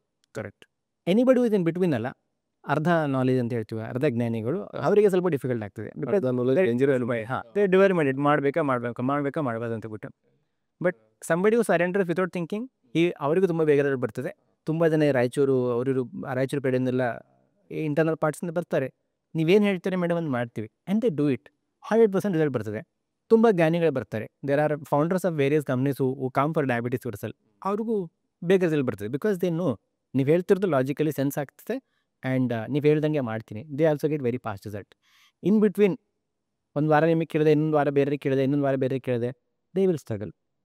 Only one thing, that ಪ್ರೊಸೆಸ್ಗೆ trust ಮಾಡಿ. Yes, ಪ್ರೊಸೆಸ್ಗೆ surrender ಆಗಿ. In fact ನಾವು ಡಾಕ್ಟರ್ಗೆ ಹೇಳೋದು ಅಷ್ಟೇ, ಪೇಷಂಟ್ಗೆ ಹೇಳೋದು ಅಷ್ಟೇ. ಇನ್ಫ್ಯಾಕ್ಟ್ ನಮ್ಮ ಡಾಕ್ಟರ್ಸ್ ಫಸ್ಟ್ ಟೈಮ್ ಬಂದಾಗಲೂ ಕೂಡ, ಯಾರೇ ಹೊಸ ಡಾಕ್ಟರ್ ಏನಾದರೂ ಕೂಡ ಅದು ಹೇಳೋದು, process is full proof. Fools ಕೈಯಲ್ಲಿ ಕೊಟ್ಟರು ಕೂಡ ಈ ಪ್ರೊಸೆಸ್ ವರ್ಕ್ ಆಗ್ತದೆ, ಅದನ್ನೇ ನಂಬಿ. ಸೊ ಕಂಟ್ರೋಲ್ ಡಯಾಬಿಟಿಕ್ ಮತ್ತು ರಿವರ್ಸ್ ಡಯಾಬಿಟಿಕ್ಸ್ ಅಲ್ಲಿ ಡಿಫ್ರೆನ್ಸ್ ಏನು? ಕಂಟ್ರೋಲ್ ಅನ್ನೋದಾಗುತ್ತೆ ಅಂದರೆ, ಈಗ ನಿಮ್ಗೆ ಗೊತ್ತಿದೆ, ನಾನು ಜಾಮೂನ್ ತಿಂದರೆ ಶುಗರ್ ಲೆವೆಲ್ ಜಾಸ್ತಿ ಆಗ್ತದೆ, ಇವತ್ತು ನಾನು ಪಾಯಸ ತಿಂದರೆ ಶುಗರ್ ಲೆವೆಲ್ ಜಾಸ್ತಿ ಆಗ್ತದೆ ನಿಮ್ಗೆ ಗೊತ್ತಿದೆ. ಅವಾಗೇನು ಮಾಡ್ತೀರಾ ನೀವು? ಜಾಮೂನ್ ತಿನ್ನೋದು ಬಿಡ್ತೀರಾ, ಪಾಯಸ ತಿನ್ನೋದು ಬಿಡ್ತೀರಾ, ಅವಾಗ ಕಂಟ್ರೋಲ್ ಆಗ್ತಾ ಹೋಗ್ತದೆ ನಿಮ್ಮ. ಅಥವಾ ನಿಮ್ಗೆ ಗೊತ್ತಿದೆ, ನಾನು ಪ್ರತಿ ಸಲ ಜಾಸ್ತಿ ವೈಟ್ ರೈಸ್ ಇದ್ದರೆ ನಂಗೆ ಶುಗರ್ ಬರ್ತದೆ ಅಂತ ಹೇಳ್ಬಿಟ್ಟು, ಶುಗರ್ ಜಾಸ್ತಿ ಆಗುತ್ತೆ ಅಂತ ಹೇಳ್ಬಿಟ್ಟು ಇದನ್ನೆಲ್ಲ ಅವಾಯ್ಡ್ ಮಾಡ್ತಾ ಹೋಗ್ತೀರಾ, ರೈಟ್? ದಟ್ ಇಸ್ ಕಂಟ್ರೋಲಿ, ರೈಟ್? ಇದರಿಂದ ನೀವು ಕಂಟ್ರೋಲ್ ಶುಗರ್ ಲೆವೆಲ್ ನಾರ್ಮಲಾಗಿ ಇರ್ತೀರ. ರಿವರ್ಸ್ ಏನಾಗುತ್ತೆ ಅಂತಂದರೆ, ಟೈಪ್ 2 ಡಯಾಬಿಟಿಸಲ್ಲಿ 3 ಥರ ಸಮಸ್ಯೆಗಳು ಬರ್ತದೆ. ಒಂದು, ನಮ್ಮ ಬಾಡಿ ಏನಾಗ್ತದೆ ಅಂತಂದರೆ ಸರಿಯಾದ ಪ್ರಮಾಣದಲ್ಲಿ ಇನ್ಸುಲಿನ್ ಪ್ರೊಡಕ್ಷನ್ ಮಾಡ್ತಿರಲ್ಲ. ಎರಡನೇದು ಏನಾಗ್ತದೆ ಅಂತಂದರೆ ಕ್ವಾಲಿಟಿ ಆಫ್ ಇನ್ಸುಲಿನ್ ಹಾರ್ಮೋನ್ ಸರಿಯಾಗಿರಲ್ಲ. ಮೂರನೇದು, ನಮ್ಮ ದೇಹದಲ್ಲಿ ಇನ್ಸುಲಿನ್ ರೆಸಿಸ್ಟೆನ್ಸ್ ಜಾಸ್ತಿ ಆಗಿರ್ತದೆ. ಈ 3 ಸಿಸ್ಟಮನ್ನು ನಾವು ಸರಿ ಮಾಡ್ತೀವಿ ಡಯಾಬಿಟಿಸ್ ರಿವರ್ಸಲಲ್ಲಿ. ಈ 3 ಸಿಸ್ಟಮನ್ನು ಸರಿ ಮಾಡಿದಾಗ ಏನಾಗ್ತದೆ ಅಂದರೆ, it is like resetting the body. Body reset ಆದಾಗ ಏನಾಗುತ್ತೆ ಅಂತಂದರೆ, ನೀವು ಈಗ ತುಂಬ ಜನ ಹೇಳ್ತಾರೆ, ನಾನು ಡಯಾಬಿಟಿಸ್ ರಿವರ್ಸಲ್ ಆದಮೇಲೆ ಮುಂಚೆ ನಾನು ಟೀನೇ ಕುಡಿತಿರಲ್ಲ, ಇವಾಗ ಟೀ ಕುಡಿತೀನಿ ಅಂದರೂ ಕೂಡ ನನಗೆ ಶುಗರ್ ಲೆವೆಲ್ ಹಾಗೇ ಇದೆ ಅಂತ. ಇವತ್ತು ಯಾವುದೇ ಮೆಡಿಸಿನ್ಗಳಿಲ್ಲ. ಈಗ ಕಂಟ್ರೋಲ್ ಮಾಡಬೇಕಾದ್ರೆ ಮೆಡಿಸಿನ್ ಕಂಟಿನ್ಯೂ ಇಡಲೇಬೇಕಾಗ್ತದೆ. ರಿವರ್ಸ್ ಆದಮೇಲೆ ನಾನು ಹೇಳ್ತಿರೋದು, ನೀವು ಆಯುರ್ವೇದ ಮೆಡಿಸಿನ್ ತೊಗೊಳ್ಳಲ್ಲ, ನೀವು ಅಲೋಪತಿ ಮೆಡಿಸಿನ್ ತೊಗೊಳ್ಳಲ್ಲ, ಯಾವುದೇ ಮೆಡಿಸಿನ್ ತೊಗೊಳ್ದೇನೆ ಮತ್ತು ರೆಗ್ಯುಲರ್ ಫುಡ್, ಒನ್ಸ್ ವೆಲ್ ಒಬ್ಬಟ್ಟು ತಿಂತೀರಾ, ಒನ್ಸ್ ವೆಲ್ ಟೀ ಕುಡಿತೀರಾ, ರೈಟ್? ಇದೆಲ್ಲ ಮಾಡ್ಕೊಂಡಿದ್ರು ಕೂಡ ನಿಮಗೆ ಶುಗರ್ ಲೆವೆಲ್ ನಾರ್ಮಲ್ ಆಗೇ ಇರ್ತದೆ. ಅದು ರಿವರ್ಸ್ ಮತ್ತು ಕಂಟ್ರೋಲ್ಗೆ ಇರೋ ಡಿಫ್ರೆನ್ಸ್. ಗುರುಜಿ ಆಯುರ್ವೇದ ಡಯಾಬಿಟಿಕ್ಸ್ ಅನ್ನು 6 months ಅಲ್ಲಿ ಕಂಪ್ಲೀಟ್ ರಿವರ್ಸಿಬಲ್ ಅಂತ ಕ್ಲೇಮ್ ಮಾಡಿದ್ದೀರಾ. ಹೌದು, ಅದು ದೊಡ್ಡ ಸ್ಟೇಟ್ಮೆಂಟ್ ಸರ್. ಇದನ್ನು ಹೇಗೆ ಅಚೀವ್ ಮಾಡುತ್ತಿದ್ದೀರಾ ಸರ್? ಐ ಥಿಂಕ್ ಕೆಲವೊಂದು ಕೇಸಸಲ್ಲಿ 3 months ಕೂಡ ಹೇಳ್ತೀವಿ. 6 months ಜನರಲಿ ಯಾಕೆ 6 months ಅಂತ ಯಾಕೆ ಹೇಳ್ತೀವಿ ಅಂತಂದರೆ, ಎಲ್ಲ ಕಡೆಗೆ ಅಂತಂದರೆ 80% ಜನ ಅದೇ ಬ್ರಾಕೆಟಲ್ಲಿ ಬರ್ತಾರೆ. ಇನ್ನು 10% ಏನಾಗುತ್ತೆ ಅಂತಂದರೆ, ಕೆಲವರಿಗೆ ಬೇಗ ಕೂಡ ಆಗ್ತದೆ, 3 monthsಲ್ಲಿ ಕೂಡ ಆಗ್ತದೆ, ಕೆಲವರಿಗೆ ಸ್ವಲ್ಪ ಲೇಟ್ ಕೂಡ ಆಗುತ್ತೆ, 9 months and 12 months ಕೂಡ ಆಗ್ತದೆ. ಜನರಲಿ ಪ್ರೀ ಡಯಾಬಿಟಿಕ್ ಸ್ಟೇಜಲ್ಲಿ ಬಂದರೆ, ಇವಾಗಷ್ಟೇ ಡಯಾಬಿಟಿಸ್ ಬಂದಿದೆ, ಬಾರ್ಡರ್ ಲೈನ್ ಶುಗರ್ ಇದೆ ಅಂತ ಹೇಳ್ತಿರಲ್ಲ, ಅವರಿಗೆಲ್ಲ ಕೇವಲ 3 months ತೊಗೊಳ್ತೀವಿ. ಯಾರೆಲ್ಲ ಡಯಾಬಿಟಿಸ್ ಬಂದು ಮಾತ್ರೆಗಳು ತೊಗೊಳ್ತಿರ್ತಾರೆ, 20 ವರ್ಷ 15 ವರ್ಷ ಅಂಥರೆಲ್ಲ ಮಾತ್ರೆ ತೊಗೊಳ್ತಿರ್ತಾರೆ, ಅವರಿಗೆ ನಾವು 6 months ಅಂತ ಹೇಳ್ತೀವಿ. ಯಾರೆಲ್ಲ ಇನ್ಸುಲಿನ್ ತೊಗೊಳ್ತಿದ್ದಾರೆ ಅವರಿಗೆ 9 months ಕೇಳ್ತೀವಿ. ಯಾಕಂತಂದರೆ ಶುಗರ್ ಲೆವೆಲ್ ತುಂಬ ಫ್ಲಕ್ಚುಯೇಷನ್ ಆಗ್ತಿರ್ತದೆ. ಸೊ ಗ್ರ್ಯಾಜುವಲ್ ಆಗಿ ನಾವು ಇನ್ಸುಲಿನ್ 3 months ಅವ್ರ ಇನ್ಸುಲಿನ್ ಕಂಪ್ಲೀಟಾಗಿ ಟೇಪರ್ ಡೌನ್ ಮಾಡಿಬಿಟ್ಟು ಅವರಿಗೆ ಯಾವುದೇ ಮೆಡಿಸಿನ್ ಇಲ್ಲ ಹಂಗೆ ಮಾಡ್ತೀವಿ. ಬಟ್ 9 months ಬೇಕು ಇನ್ಸುಲಿನ್ ತೊಗೊಳ್ತಿರೋರಿಗೆ. ಯಾರೆಲ್ಲ ಕಾಂಪ್ಲಿಕೇಶನ್ಗಳಿಗೆ ಒಳಗಾಡ್ತಾರೆ, ಈಗ ಆಲ್ರೆಡಿ ಹೇಳಿದಂಗೆ ಡಯಾಲಿಸಿಸಲ್ಲಿ ಇರ್ತಾರೆ, ಅಂಥ ಕೇಸಸ್ಗಳಲ್ಲಿ ಕ್ರಾನಿಕ್ ಕೇಸಸ್ಗಳಲ್ಲಿ ವಿಷನ್ ಹಾಳಾಗಿರ್ತದೆ ಅಂಥವ್ರಿಗೆಲ್ಲ, ಅಥವಾ ಆಂಪುಟೇಷನ್ ಆಗಿರ್ತದೆ, ಇಂಥವ್ರಿಗೆಲ್ಲ 12 ಮಂತ್ಸ್ ಕೇಳ್ತೀವಿ ನಾವು. But larger chunk of population diabetes ಇರೋದು ಯಾರಿಗೆ ಬೇಕಂತಂದರೆ, ಟಿಪಿಕಲಿ ನಾವು ಅಬ್ಸರ್ವ್ ಮಾಡಿದಂಗೆ ನಮ್ಮ ಡೇಟಾ ಪ್ರಕಾರ ಏನಾಗುತ್ತೆ ಅಂದರೆ, ಯಾರೆಲ್ಲ ಈ 5-6 ಇಯರ್ಸ್ ಆಗಿರ್ತದಲ್ಲ ಡಯಾಬಿಟಿಸ್ ಬಂದುಬಿಟ್ಟು ಅಂಥವ್ರು ಬರ್ತಾರೆ. ಯಾಕಂತಂದರೆ ಆ 5-6 ಇಯರ್ಸ್ ಫುಲ್ ಎಕ್ಸ್ಪೆರಿಮೆಂಟ್ ಮಾಡಿರ್ತಾರೆ, ಆ ಗುರು ಈ ಬಾಬಾ ಎಲ್ಲ ಮುಗ್ದೋಗಿರ್ತವೆ, ಆಮೇಲೆ ಬಂದಿರ್ತಾರೆ, ಇದು ಯಾವುದೂ ವರ್ಕ್ ಆಗಿಲ್ಲ ಅಂತ ಹೊರಟು, and they get the result very fast. So ಜನರು ಆಯುರ್ವೇದ ಮತ್ತು ಲೈಫ್ ಸ್ಟೈಲ್ ಬ್ಯಾಲೆನ್ಸ್ ಮಾಡುವುದರಿಂದ ಮೆಡಿಸಿನ್ಸ್ ಅನ್ನು ಕಂಪ್ಲೀಟ್ ಸ್ಟಾಪ್ ಮಾಡಬಹುದಾ? ಅಂತ ಹೇಳಿದ್ನಲ್ಲ, ಡಯಾಬಿಟಿಸ್ ರಿವರ್ಸಲ್ ಆದಮೇಲೆ, ಇವತ್ತು ತುಂಬ ಜನ 1 ವರ್ಷ ಆಯಿತು 2 ವರ್ಷ ಆಯಿತು ಡಯಾಬಿಟಿಸ್ ರಿವರ್ಸಲ್ ಆದಮೇಲೆ ಯಾವುದೇ ಮಾತ್ರೆಗಳಿಲ್ಲದೆ ಖುಷಿಯಾಗಿದ್ದಾರೆ. ಮತ್ತೆ ಬರ್ತಾರೆ, ನಾನು ಇವತ್ತಿಗೆ ಯಾವುದೇ ಮಾತ್ರೆ ತಗೊಳ್ತಿಲ್ಲ ಅಂತ ಹೇಳ್ತಾರೆ. ಮತ್ತು ಮುಂಚೆ ಯಾವ್ದು ಮದುವೆ ಆಗಿದೆ, ಸಮಾರಂಭಗಳಿಗೆ ಯಾವಾಗೂ ಹೋಗ್ತಿಲ್ಲ, ಇವಾಗ ಮದುವೆಗೆ ಹೋಗ್ತಾರೆ, ಮದುವೆ ಊಟ ಮಾಡ್ತಾರೆ, ಅಂದರೂ ಕೂಡ ಶುಗರ್ ನಾರ್ಮಲ್ ಆಗಿದೆ. ಇನ್ಫ್ಯಾಕ್ಟ್ ನನ್ನೊಬ್ಬ ಫ್ರೆಂಡ್ ಹೇಳ್ತಿದ್ರು, ಅವರು 7 ಡೇಸ್ US ಅಲ್ಲಿದ್ದರು. ಅವರೊಂದು ಯುನೈಟೆಡ್ ನೇಷನ್ಸಲ್ಲಿ ಆ ಸಭೆಯಲ್ಲಿ ಒಂದು ಸ್ಪೀಚ್ ಇತ್ತು, ಈಸ್ ಗಾನ್ ಫಾರ್ ದ್ಯಾಟ್. ಆ 7 ಡೇಸ್ ಕೂಡ ಅವರು ಬರೀ ಬ್ರೆಡ್ ಮೇಲೆ ಬದುಕಿದ್ರು. ಆವಾಗಲೂ ಕೂಡ ಇನ್ಫ್ಯಾಕ್ಟ್ ಅವರು ಡಯಾಬಿಟಿಸ್ ರಿವರ್ಸಲ್ ಆಗಿರಲಿಲ್ಲ, ಬರೀ ಐ ಥಿಂಕ್ 45 ಡೇಸ್ ಆಗಿದೆ ಪ್ರೋಗ್ರಾಮ್ ಜಾಯ್ನ್ ಆಗಿ. ಅವರು ಕೂಡ 7 ಡೇಸ್ ಬರೀ ಬ್ರೆಡ್ ತಿಂದಿದ್ರುಕೊಂಡ್ರು ಕೂಡ ಅವರ ಶುಗರ್ ಲೆವೆಲ್ ನಾರ್ಮಲ್ ಆಗೇ ಇತ್ತು. ಅವ್ರು US ಇಂದ ಬಂದಮೇಲೆ ಫಸ್ಟು ಕ್ಲಿನಿಕಿಗೆ ಬಂದರು, ಶುಗರ್ ಏನು ಜಾಸ್ತಿಗೆ ಚೆಕ್ ಮಾಡೋಣ ಅಂತ ಹೇಳ್ಬಿಟ್ಟು. ಬಟ್ ಅಂದರೂ ಕೂಡ ಶುಗರ್ ಲೆವೆಲ್ ನಾರ್ಮಲ್ ಆಗಿತ್ತು. ಅಂದರೆ ನಾವು ಕೊಡ್ತಕ್ಕಂಥ ಮೆಡಿಸಿನ್ಗಳು ಅಷ್ಟು ಎಫೆಕ್ಟಿವ್ ಆಗಿ ವರ್ಕ್ ಆಗ್ತಿದೆ ಅಂತ ಅರ್ಥ. ಸರ್, ಒಂದು ಸಲಹೆ ಕೊಡಿ ಫಾರ್ ಆಲ್ ಡಯಾಬಿಟಿಕ್ ಪೇಷಂಟ್ಸ್. ಸಲಹೆ ಹೇಳಿದ್ನಲ್ಲ, ಐ ಥಿಂಕ್ ಬೆಳಿಗ್ಗೆ ಎದ್ದು ವಾಕಿಂಗ್ ಮಾಡಿ, ಇವತ್ತಿಂದ ಎದ್ದೇಳಿ ವಾಕಿಂಗ್ ಮಾಡಿ. ನಿಮ್ಮ ಪಾರ್ಟ್ನರ್ಗೆ ಏನಾದರೂ ಡಯಾಬಿಟಿಸ್ ಇದೆಯಾ, ನೀವು ಎದ್ದೇಳಿಸಿ ಅವರಿಗೆ, right, tie the shoe lace and start walking in the single, right. ಮತ್ತು ಆದಷ್ಟು ಬೇಗ ಡಿನ್ನರ್ ಮಾಡಿ, ಫುಡ್ಡಲ್ಲಿ ಮೈನರ್ ಚೇಂಜಸ್ ಮಾಡ್ಕೊಳ್ಳಿ, ಹೇಳ್ದಂಗೆ Rajamudi rice and MR wheat ಇಷ್ಟು ತೊಗೊಳ್ಳಿ. ಇಷ್ಟರಿಂದ ಐ ಥಿಂಕ್ 30-40% ಡಿಫ್ರೆನ್ಸ್ ನಿಮಗೆ ಆಗಿರ್ತದೆ. ಸೊ ಡಯಾಬಿಟೀಸ್ ಇದೆಯಾ, ಗೋ ಟು ಗುಡುಚಿ ಆಯುರ್ವೇದ, ಪರವಾಗಿಲ್ಲ. ಇನ್ಫ್ಯಾಕ್ಟ್ ಎಷ್ಟು ಮಟ್ಟಿಗೆ ಆಗಿದೆ ಅಂತಂದರೆ, ನಮ್ಮ ಕ್ಲಿನಿಕ್ಗಳಲ್ಲಿ ಬ್ಯಾಗ್ ಕೊಟ್ಬಿಟ್ರೆ, ಗುಡಿಚಿ ಪ್ರಿಂಟೆಡ್ ಬ್ಯಾಗ್ ಕೊಟ್ಬಿಟ್ರೆ ಜನ ಬೇಡ ಅಂತ ಹೇಳ್ತಾರೆ. ಯಾಕ್ರಿ ಅಂತಂದರೆ, ನಾನು ಗುಡಿಚಿ ಬ್ಯಾಗ್ ಇಟ್ಕೊಂಡು ಹೋಗ್ಬಿಟ್ಟು ಜನ ಅಂತಾರೆ ಡಯಾಬಿಟಿಸ್ ಏನಿಗೆ ಗೊತ್ತಾಗುತ್ತೆ, ಅದಕ್ಕೆ ನಾನು ಬ್ಯಾಗ್ ತೊಗೊಂಡು ಹೋಗಲ್ಲ ಅಂತ ಹೇಳ್ತಾರೆ. So to that extent impact is sir. Correct sir. So sir, ನಿಮ್ಮ ಜೊತೆ ಪಾಡ್ಕಾಸ್ಟ್ ಮಾಡಿ ತುಂಬ ಖುಷಿ ಆಯಿತು ಸರ್. ನನಗೂ ಕೂಡ ಅಭಿಷೇಕ್ ಅವರೇ, ಪ್ರತಿ ಸಲ ನನ್ನ ಜೊತೆ ಕೂತ್ಕೊಂಡು ಮಾತಾಡಿದಾಗ ತುಂಬ ಖುಷಿ ಆಗ್ತದೆ. ಐ ಥಿಂಕ್ ಇಬ್ಬರು ಸೇರಿ ಜಗತ್ತಿಗೆ ಒಂದು ಒಳ್ಳೆ ಸಂದೇಶನ ಕೊಡ್ತಾ ಇದ್ದೀವಿ. ಐ ಥಿಂಕ್ ಒಳ್ಳೆಯದಾಗಿ ಇಬ್ಬರಿಗೂ. Thank you so much sir coming in the show. ಧನ್ಯವಾದ.